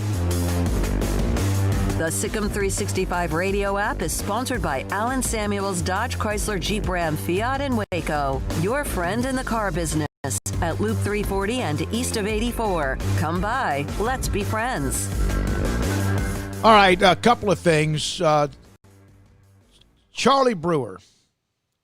Parker Walton responded when I asked yesterday about what was one of the biggest concerns. Charlie Brewer's skull. I'm worried sick for that kid. Love his passion. Hate the potential long-term consequences for his health.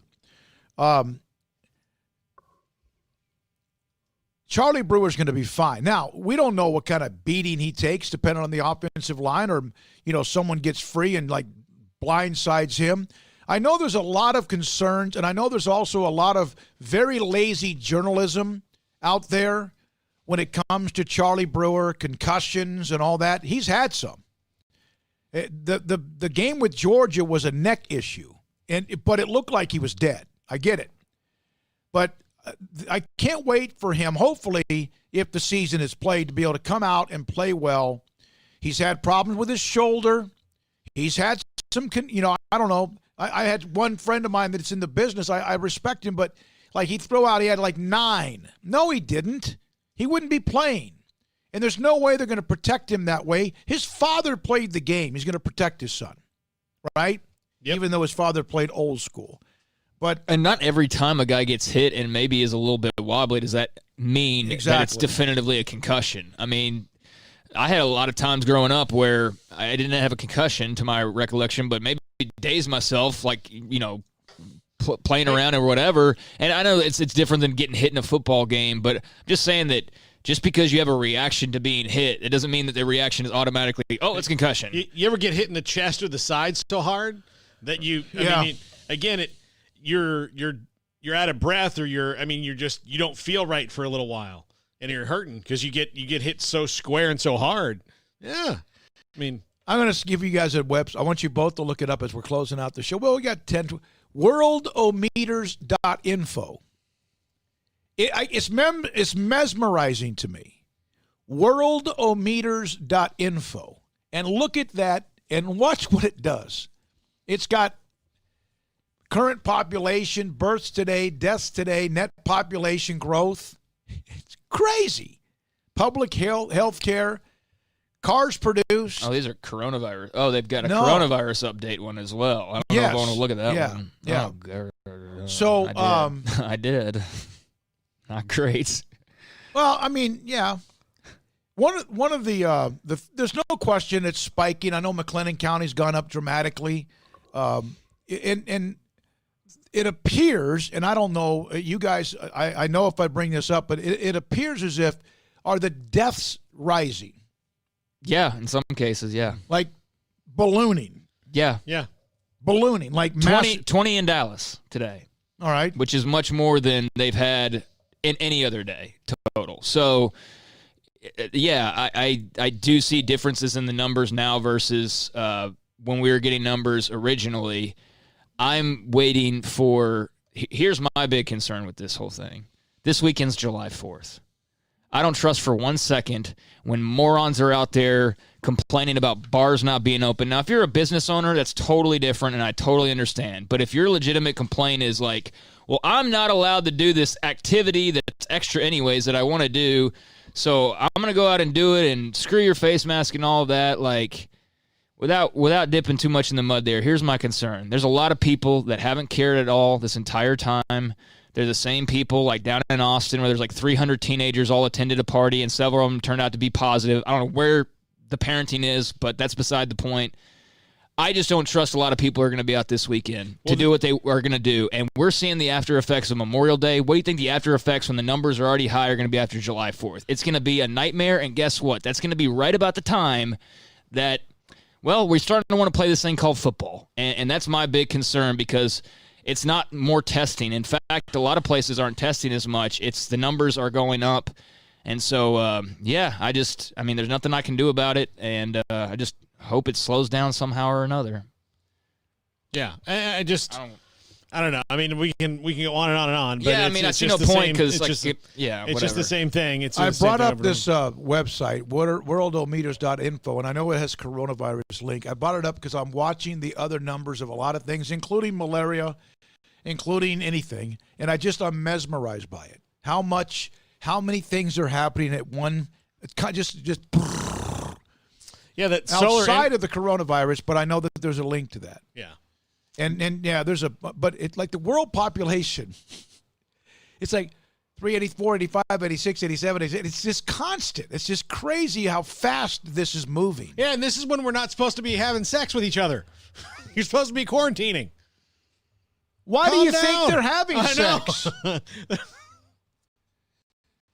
I mean, the births this year are nearly 70 million.